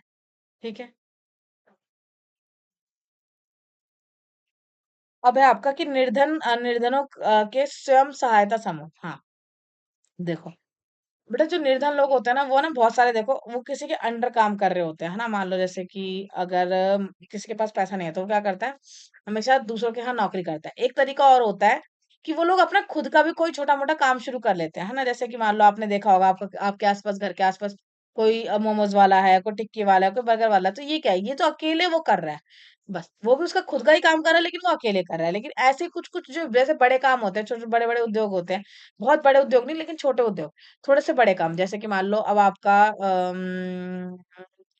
एक एग्जांपल, जैसा मान लो यही वाला जैसे यहाँ पे दिखा रखा है, तो ये क्या है, मान लो ये रजाई गद्दे है, तो मान लो कि रजाई गद्दे सिलने का काम है ना, एक प्रॉपर एक पूरी टीम बन गई है। या मान लो एक गांव में एक टेलर का, मतलब टेलर जो वो होते हैं ना, दर्जी, वो पूरे एक मतलब रूम ले लिया, और उसमें ना वो जो शहरों में जो टी शर्ट्स या शर्ट्स पहनी जाती है, उसकी जो शर्ट की जो प्रिंटिंग और जो सिलाई विलाई है, वो आप सब लोग बैठ के क्या कर रहे हो, और फिर आप उसको क्या कर रहे हो, पार्सल कर रहे हो। तो ये चीज क्या हो गई, आप लोगों ने किया, तो उसको क्या बोलते हैं, स्वयं सहायता समूह। जिसमें क्या होता है, एक ग्रुप, एक पूरा जो होता है, बहुत सारे लोग मिलकर वो काम कर रहे होते हैं। ठीक है। तो जो बहुत सारे लोग उस पर मिलके काम कर रहे होंगे, तो उसे हम क्या बोलेंगे, स्वयं सहायता समूह। स्वयं मतलब कैसे, अब देखो स्वयं सहायता मतलब का क्या है यहाँ पे, जैसे मान लो अब उस बिजनेस को, कोई भी बिजनेस हो, कोई भी व्यापार हो, उसको करने के स्टार्ट करने के लिए क्या होता है, आपको पैसा चाहिए होता है। पैसे के लिए क्या है, आपको बैंकों के पास जाना पड़ता है। अब बैंक मान लो पैसा देती है, नहीं देती, कभी कभी मना कर देती है कि नहीं, ऐसा है, ये समस्या, वो समस्या, या आपका क्रेडिट स्कोर अच्छा नहीं है, आपने कभी लोन ले लिया तो आपको कैसे लोन दे दिया, हो सकता है आप ना पे करो, बहुत सारी दिक्कतें होती है। तो हमारा क्या है, ये कभी-कभी क्या करते हैं अपना खुद से ही ये आपस में सारे लोग मिलके स्वयं सहायता समूह में होता क्या है, आपस में सारे लोग मिलके मान लो हर व्यक्ति जो है वो क्या कर रहा है, 1000-1000 रुपए दे रहा है। तो 1000-1000 रुपए करके मान लो 10 व्यक्ति मिल गए और जिससे क्या हुआ, 10,000 रुपए आ गए। अब 10,000 रुपए जो है वो आ गए। इससे क्या होता है, वो छोटा-मोटा काम जो है वो शुरू कर सकते हैं। जैसे अचार का काम होता है, पापड़ का काम होता है। तो इस तरीके से जो औरतें करती है, ये यहाँ पे ये आपका ये आ गया। रजाई-वजाई गद्दे वाले जो काम है, तो ये इस तरह की चीज़ें, ठीक है? और ज़्यादातर गाँव में तो अचार-पापड़ वाला काम भी बहुत ज़्यादा होता है कि हाँ, और तो जहाँ फिर 10,000 का वो पैसा हो जाता है, तो फिर वो बहुत सारा सामान जो रॉ मटेरियल उसमें आटा, चावल जो भी चीज़ें चाहिए होती है, तेल-वेल, वो सब ले आते हैं और फिर वो धीरे करके मतलब सारी औरतें मिलके वो खुद से अपना समय देके वो अपना व्यापार शुरू करते हैं। तो ये होता है आपका स्वयं सहायता समूह, ठीक? अब भी अनौपचारिक स्रोतों पर निर्भर, तो यहाँ पे ये बताया कि अभी भी निर्धन परिवार जो थे वो अनौपचारिक तरीकों पर ही निर्भर करते थे। भारत के सभी ग्रामीण क्षेत्रों में बैंक मौजूद नहीं है। हाँ, अब देखो, भले ही इतने सारे इनिशिएटिव, इतने सारे जो हमारे नए-नए जो वो ये सरकार ने सब वो योजनाएँ चलाई हैं, उसमें बहुत सारे लोग जो है वो शामिल हुए हैं और उनको बहुत सारे लोगों के बैंक अकाउंट खुले हैं। लेकिन अभी भी देखा जाए तो बहुत सारे बैंक जो हैं वो बहुत सारे इलाकों में नहीं हैं। ठीक है? तो जहाँ कहीं मौजूद भी है, बैंकों में तो कर्ज़ लेना जो होता है, अनौपचारिक स्रोत से कर्ज़ लेने की तुलना में ज़्यादा मुश्किल है। हाँ, तो वही वाली दिक्कत है। वो मैंने बता दी, जैसे आप मान लो कहीं पे भी आपको किसी अपने साहूकार से, अपने गाँव के किसी व्यक्ति से, दोस्त से किससे लोन लेना है, उससे जाओगे, बोलोगे और बता दोगे तो आप ले सकते हो। लेकिन बैंकों में क्या होता है, आपको जाओगे, पूरा प्रोसीजर होगा, आपका डॉक्यूमेंट बनेंगे, ये बनेगा, वो बनेगा, इतनी सारी ताम-झाम करना पड़ता है। और उसके बाद भी बैंक रिजेक्ट मार देते हैं कि नहीं भई हम नहीं दे रहे लोन। इसीलिए लोग आज की डेट में भी अनौपचारिक तरीकों पर ज़्यादा निर्भर कर रहे हैं। तो वही है, तो जैसे कि हमने मेघा के मामले में देखा था कि बैंक से कर्ज लेने के ऋणदार और विशेष कागज़ात की ज़रूरत पड़ती है और ऋणदार का अनुपलब्धता, हाँ, अब उनके पास जो होता है ऋणदार की अनुपलब्धता एक प्रमुख कारण है कि उनके पास वो सारे डॉक्यूमेंट्स होते नहीं है, जिससे गरीब जो होते हैं वो बैंकों से ऋण नहीं ले पाते। ठीक है? यही कारण है कि जो हमारे गरीब लोग हैं वो बैंकों से ऋण नहीं ले पाते। दूसरी ओर अगर देखा जाएगा तो अनौपचारिक ऋणदाता जैसे साहूकार इन कर्जदारों को व्यक्तिगत स्तर पर जानते हैं। इस कारण अक्सर बिना ऋणाधार के भी ऋण देने के लिए तैयार हो जाते हैं। अब गाँव में तो क्या होता है, हम जानते हैं, जान-पहचान होती है, चीज़ें होती है, उनको पता है हाँ, इसका लड़का, वो ऐसा है, वैसा है, कहीं नहीं जाएगा। पता होता है गाँव के लोगों को। तो उधर जो होता है वो एकदम से श्योरिटी होता है कि हाँ, अगर हम आराम से ले भी लेते हैं और इसके बाद हमें जब देना होता है तो हम आराम से दे भी सकते हैं। लेकिन बस वही है कि वहाँ पे रेट ऑफ इंटरेस्ट, ब्याज दर और बाकी सब चीज़ें जो है वो क्या होती है, ज़्यादा लगती है। ठीक? तो ये। अब हाल के वर्षों में ये है कि गरीब लोगों ने उधार देने के लिए कुछ नए तरीके अपनाने की कोशिश करी है। इसमें विचार ग्रामीण क्षेत्रों में छोटी-छोटी महिलाएँ स्वयं सहायता समूह। वही मैंने बताया ना कि इसलिए ये उधार वाले झंझट से खत्म होने के लिए उन्होंने खुद का ही स्वयं हम खुद एक-दूसरे की सहायता करेंगे करके एक स्वयं सहायता समूह बना लिया है। जिसमें वो खुद से ही हज़ार-हज़ार रुपए, 100-100 रुपए ऐसे जोड़ते भी रहते हैं और इकट्ठे करते रहते हैं। अब जैसे एक-एक अभी जैसे कोई बिज़नेस स्टार्ट किया था, है ना? आपका सिर्फ़ हज़ार-हज़ार रुपए से स्टार्ट किया। अब मान लो कि कभी-कभी क्या होता है कि छोटी-छोटी रकम पहले वो जोड़ते हैं कि हाँ, मतलब हम 100-100 रुपए, 2-200 रुपए हम क्या करेंगे, जोड़ते रहेंगे अड़ोसी-पड़ोसी सारे मिलके और बाद में जब इकट्ठा पैसा होगा तब देखते हैं उसका क्या करना है। इस तरीके से चीज़ें भी होती हैं। तो वही है कि विशेषकर महिलाएँ छोटे-छोटे स्वयं सहायता समूह में संगठित करने में और उनकी बचत पूँजी एकत्रित करने पर आधारित है। एक विशेष स्वयं सहायता समूह एक दूसरे के पड़ोसी 15 सदस्य से 20 सदस्य होते हैं, जो नियमित रूप से मिलते हैं और बचत करते हैं। प्रति व्यक्ति बचत जो है ₹25 से लेकर ₹100 तक से अधिक हो सकता है। यह परिवार की बचत की क्षमता पर भी निर्भर करता है। मान लो कोई अच्छा परिवार है तो वो 100 ₹150 भी कर लेगा। तो गरीब परिवार है ₹25, ₹30, 40, 50, 60, 100 इस तरह तक कर सकता है। समूह इन कर्जों पर ब्याज लेता है, लेकिन यह साहूकार द्वारा लिए जाने वाले ब्याज से काफी क्या होता है, कम होता है। 1 या 2 वर्षों के बाद अगर समूह जो होता है नियमित रूप से बचत करता है, तो समूह बैंक से ऋण लेने के योग्य हो जाता है। ऋण समूह के नाम पर दिया जाता है। हाँ, अब मान लो होता है अगर जैसे अब आपका एक स्वयं सहायता समूह बन गया। नॉर्मली अभी आपका क्या था, आप जब खुद जा रहे थे लोन लेने के लिए, ऋण लेने के लिए, तो बैंक आपको मना कर दे रहा था कि नहीं आपने ये नहीं किया, वो नहीं किया, ये डॉक्यूमेंट, वो डॉक्यूमेंट, ये सब नहीं है। लेकिन जब कोई स्वयं सहायता समूह पूरा बना के एक ग्रुप 15-20 लोगों का जो काम कर रहा हो, उसको कभी मान लो कुछ नई मशीन लगानी है, कुछ भी करनी है, मान लो आपने कोई बिज़नेस शुरू किया, अचार-पापड़ का किया और अचार-पापड़ आपका इतना अच्छे से चलने लग गया, आपका प्रॉफिट होने लग गया, बहुत ज़्यादा मुनाफ़ा हो रहा है, आप आपस में बाँट भी रहे हो। अब हुआ क्या आपका एकदम से आपने सोचा कि यार नए तरीके की मशीन आई है, उससे हमारे पापड़ और जल्दी बन जाएँगे, तो हम क्या करते हैं वो मशीन ले लेते हैं। अब वो मशीन लेने के लिए आपको पता है 20 या 25,000 या 1 लाख रुपए तक मतलब जितने भी आपका जैसा बिज़नेस है, वैसा आपकी ज़रूरत है। तो आपने क्या किया, अब आप अगर लोन लेने जाओगे, मान लो आपने अपने आपस में पूछा, उनके पास नहीं था, कम था। अब आप लोन लेने जाओगे तो क्या होगा, आपको बैंक जो है वो लोन दे देगा। क्यों दे देगा? क्योंकि अब वो आपको लोन नहीं दे रहा, अब वो जो स्वयं सहायता समूह है उसको पूरे को लोन दे रहा है। तो भैया 1 या 2 वर्ष के बाद अगर समूह नियमित रूप से बचत करता है तो समूह बैंक से ऋण लेने के योग्य हो जाता है। ऋण जो होता है समूह के नाम पर दिए जाते हैं, वो आपको नहीं दे रहे, वो समूह के नाम पे होता है। इसका मकसद यही होता है कि सदस्यों के लिए स्वरोजगार के अवसर का सृजन कराना, ताकि लोग जो है वो खुद से खुद, उनके पास इतनी सारी अपॉर्चुनिटी हो, काम के मौके हों, वो खुद से काम कर सके, क्योंकि क्या बोलते हैं, ये बेरोजगार से अच्छा है रोजगार। ठीक है? तो सोचो, ऐसे तो वो कुछ काम ही नहीं कर रहे थे, अब वो उन्होंने खुद से सारा काम कर लिया, 1-2 साल उसने अच्छे से काम भी कर लिया, दिख रहा है, बैंक को दिखेगा कि हाँ, अच्छे से काम कर रहे हैं, फिर वो लोन क्या करेंगे, दे देंगे। अकेले में वो लोन क्यों नहीं देते अकेले व्यक्ति को? क्योंकि उनको ये डाउट रहता है ना कि ये व्यक्ति वापस करेगा, नहीं कर पाएगा, ये है, ये सारे डाउट्स रहते हैं। लेकिन वहाँ पे तो उनको ये डाउट्स नहीं रहते। तो ये उदाहरण के लिए जो सदस्य को जो छोटे-छोटे कर्ज अपनी गिरवी ज़मीन छुड़ाने के लिए कार्यशील पूंजी की ज़रूरत बीज, खाद, बाँस और कपड़े खरीदने के लिए है। हाँ, अब देखो वही है ना कि सदस्यों को छोटे-छोटे कर्ज जैसे अपनी गिरवी ज़मीन को छुड़ाने के लिए चाहिए होता है। कभी-कभी पूंजी की ज़रूरत हो जाती है, जैसे कि बीज-वीज लेना है, खाद लेना है, बाँस लेना है, कपड़े खरीदने के लिए या किसी भी कारण से, घर बनाने, सिलाई मशीन लेने, हथकरघा या पशु इत्यादि संपत्ति खरीदने के लिए भी किए जाते हैं। अब है बचत और ऋण गतिविधियों के संबंधी अगर देखा जाए तो ज़्यादातर जो होता है हमारा महत्वपूर्ण निर्णय समूह के सदस्य स्वयं ही लेते हैं। क्योंकि वो समूह के खुद के सदस्य, उनका खुद का समूह है, तो वो लोग क्या करते हैं आपस में ही, समूह जो होता है वो पूरा एक दूसरे से क्या करता है, अच्छे से एक दूसरे से पूछ के अपना निर्णय लेता है। समूह दिए जाने वाले ऋण, उसका लक्ष्य, उसकी रकम, हाँ, उसका लक्ष्य, उसकी रकम रकम, उसका ब्याज दर, वापस लौटाने की अवधि आदि के बारे में निर्णय करता है। ठीक? अब ये होता है कि ऋण को लौटाने की ज़िम्मेदारी भी समूह की होती है, क्योंकि ऋण उनके समूह के नाम पे लिया गया था, तो समूह का ही ड्यूटी बनती है कि वो क्या करे, ऋण को वापस कर दे। एक भी सदस्य अगर ऋण वापस नहीं लौटाता तो समूह के अन्य सदस्य इस मामले पर गंभीरता से लेते हैं। मान लो अगर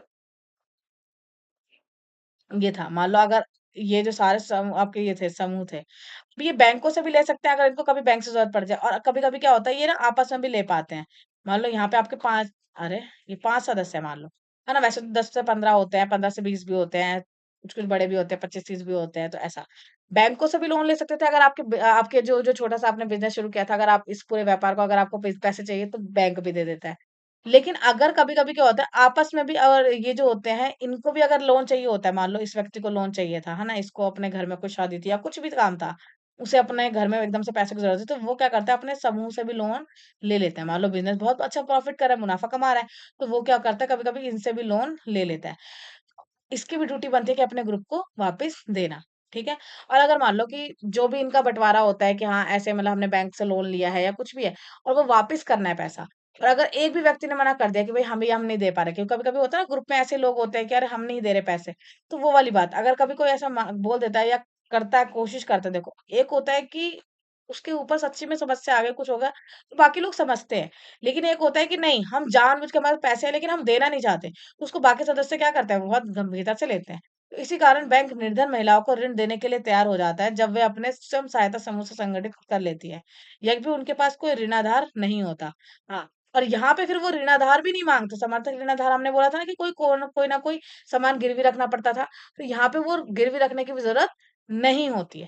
तो इसी तरह क्या होता है, स्वयं सहायता समूह जो होते हैं कर्जदार को ऋणाधार की कमी की समस्या से उबारने में मदद करता है। तो जो स्वयं सहायता समूह है उनको फिर बिना ऋणाधार के आराम से जो ऋण है वो आराम से मिल जाता है, लोन मिल जाता है। तो उन्हें समय अनुसार विभिन्न प्रकार की आवश्यकताओं के लिए एक उचित ब्याज दर पर ऋण मिल जाता है। इसके अतिरिक्त उन्हें यह जो होता है गरीबों को संगठित करने में मदद करता है। इससे न केवल महिलाएं आर्थिक रूप से स्वावलंबी हो रही हैं कि हाँ, उनको अपने जो वो हैं, अपने जो हस्बैंड हैं या पति हैं, उनके ऊपर भाई हैं, पिताजी हैं, उनके ऊपर डिपेंड नहीं होना पड़ रहा। वो खुद के अपने कोई काम कर पा रही हैं और वो खुद आगे बढ़ के आ पा रही हैं। तो इसलिए गाँव की महिलाएँ भी बहुत ज़्यादा क्या कर रही हैं, फिर डेवलप कर पा रही हैं। बल्कि समूह की नियमित बैठकों के ज़रिए लोगों में आम पंच भी मिलता है। आम पंच मतलब देखो, ये सारे मिलके बैठ रहे हैं, आपस में वो कर रहे हैं, डिस्कशन कर रहे हैं कि अरे ये ऐसा होगा, वो वैसे होगा। तो एक-दूसरे से सलाह-मशवरा कर पा रहे हैं, बहुत सारी नई-नई चीज़ें सीख रहे हैं। तो इस तरह की चीज़ों से भी क्या होता है, इनका मानसिक जो डेवलपमेंट होता है वो ज़्यादा होता है, मानसिक विकास ज़्यादा होता है और बहुत अच्छे से ये सब चीज़ें कर पा रहे होते हैं। तो ये। जहाँ वह हर तरह के सामाजिक विषयों पर भी बात कर लेते हैं, कभी स्वास्थ्य के ऊपर बात करते हैं, कभी पोषण के ऊपर और घरेलू हिंसा इत्यादि से भी आपस में चर्चा कर लेते हैं और फिर उसके बाद उसके ऊपर वो अपने फैसले और चीजें जो भी उनको निर्णय लेने होते हैं वो सब चीजें कर पाते हैं। ठीक। अब देखो यहाँ पे क्या एग्जाम्पल था कि बांग्लादेश का एक ग्रामीण बैंक था। बांग्लादेश जो था हमारे बगल में, इन भारत के बगल में एक वो है ना देश है, का उचित ब्याज दरों पर गरीबों को ऋण जरूरतों को पूरा करने का बड़ा सफल इतिहास रहा है। बांग्लादेश में भी उन्होंने गरीब लोगों को ऋण दिया था जिससे बहुत अच्छा उनका फायदा हुआ। उन्होंने इसकी शुरुआत जो की थी 1970 में करी थी। वर्ष 2018 में देखा जाए तो 9 लाख सदस्य ग्रामीण बैंक के अब 9 लाख सदस्य थे, जो बांग्लादेश के 81,600 गांव में फैले हुए थे। इसे ऋण लेने वाले ज्यादातर महिलाएं थी जिनका संबंध समाज के गरीब तबके से था। और इन कर्जदारों ने दिखा दिया था कि न केवल गरीब महिलाएं भरोसेमंद कर्जदार है, बल्कि वो विभिन्न तरह की छोटी आय गतिविधि सफलतापूर्वक शुरू करने और चला सकने के में सक्षम है। मतलब सोचो इतना ज़्यादा डेवलप, जैसे हम आजकल की मेंटालिटी, आज भी वही मेंटालिटी है ना कि अरे नहीं औरतें कैसे लोन लेंगी, औरतें लोन लेंगी तो वो कैसे देंगी वापस। इस तरह की आज भी समस्याएं चल रही है और आज भी लोग मतलब औरतों पे यकीन ही नहीं करते हैं बहुत सारे समाज के। वो क्या बोलते हैं कि नहीं लड़कियां नहीं कर सकती, है ना, लड़के कर सकते हैं लेकिन लड़कियां नहीं कर सकती। इस तरह की सोच आज भी लोगों में है। तो इस तरह की सोच को एकदम मतलब नकारने वाले जो अगर हम एग्जाम्पल देखें तो वो ये है कि बांग्लादेश की जो औरतें थी, उन महिलाएं जो थी, उन्होंने क्या किया था, उन्होंने लोन लिया और लोन लेने के बाद उन्होंने इतनी डेवलपमेंट करी कि वो इतने ज्यादा उन्होंने भरोसेमंद कर्जदार रहे कि उन्होंने वो लोन लेने के बाद वो लोन वापस भी किया, उसमें अपना मुनाफा भी कमाया, अपना भी डेवलपमेंट किया और देश का भी विकास हुआ।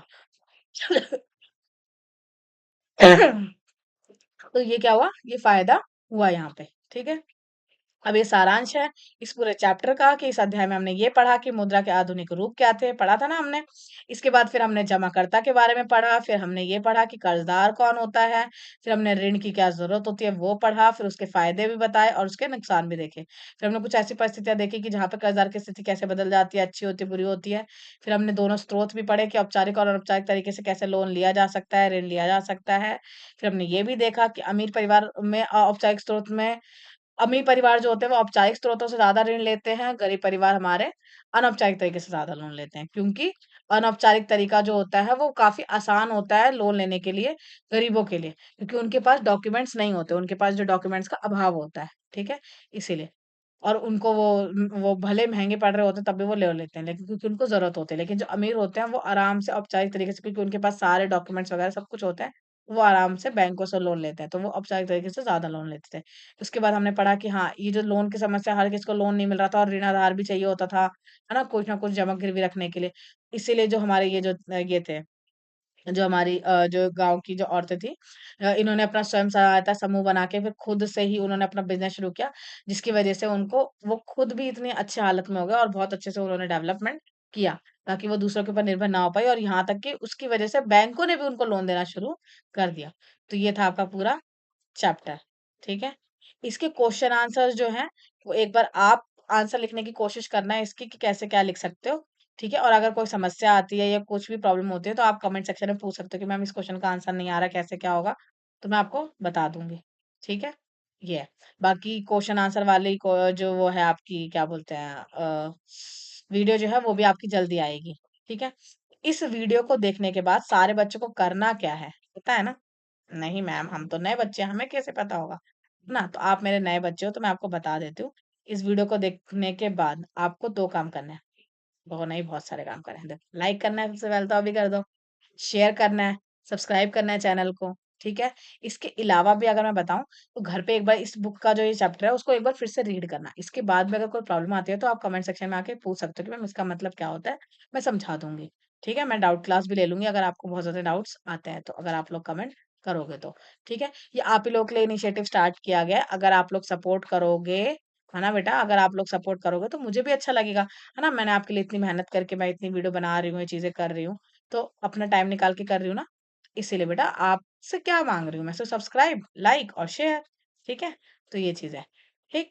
बाकी लेक्चर कैसा लगा आपको बताना है, फीडबैक अपना देना है, अगर अच्छा लगा तो भी, और अगर आपको इसमें और कुछ इंप्रूवमेंट चाहिए तो वो भी आपको बताना है कि मैम हम हमको ये चीज थोड़ी सी अच्छी नहीं लगी, आप इसमें और इम्प्रूवमेंट कर दो या आप ये चीज ले आओ, तो मैं आपके लिए वो भी चीज भी ले आऊंगी। ठीक है। तो चलते हैं अब फिर।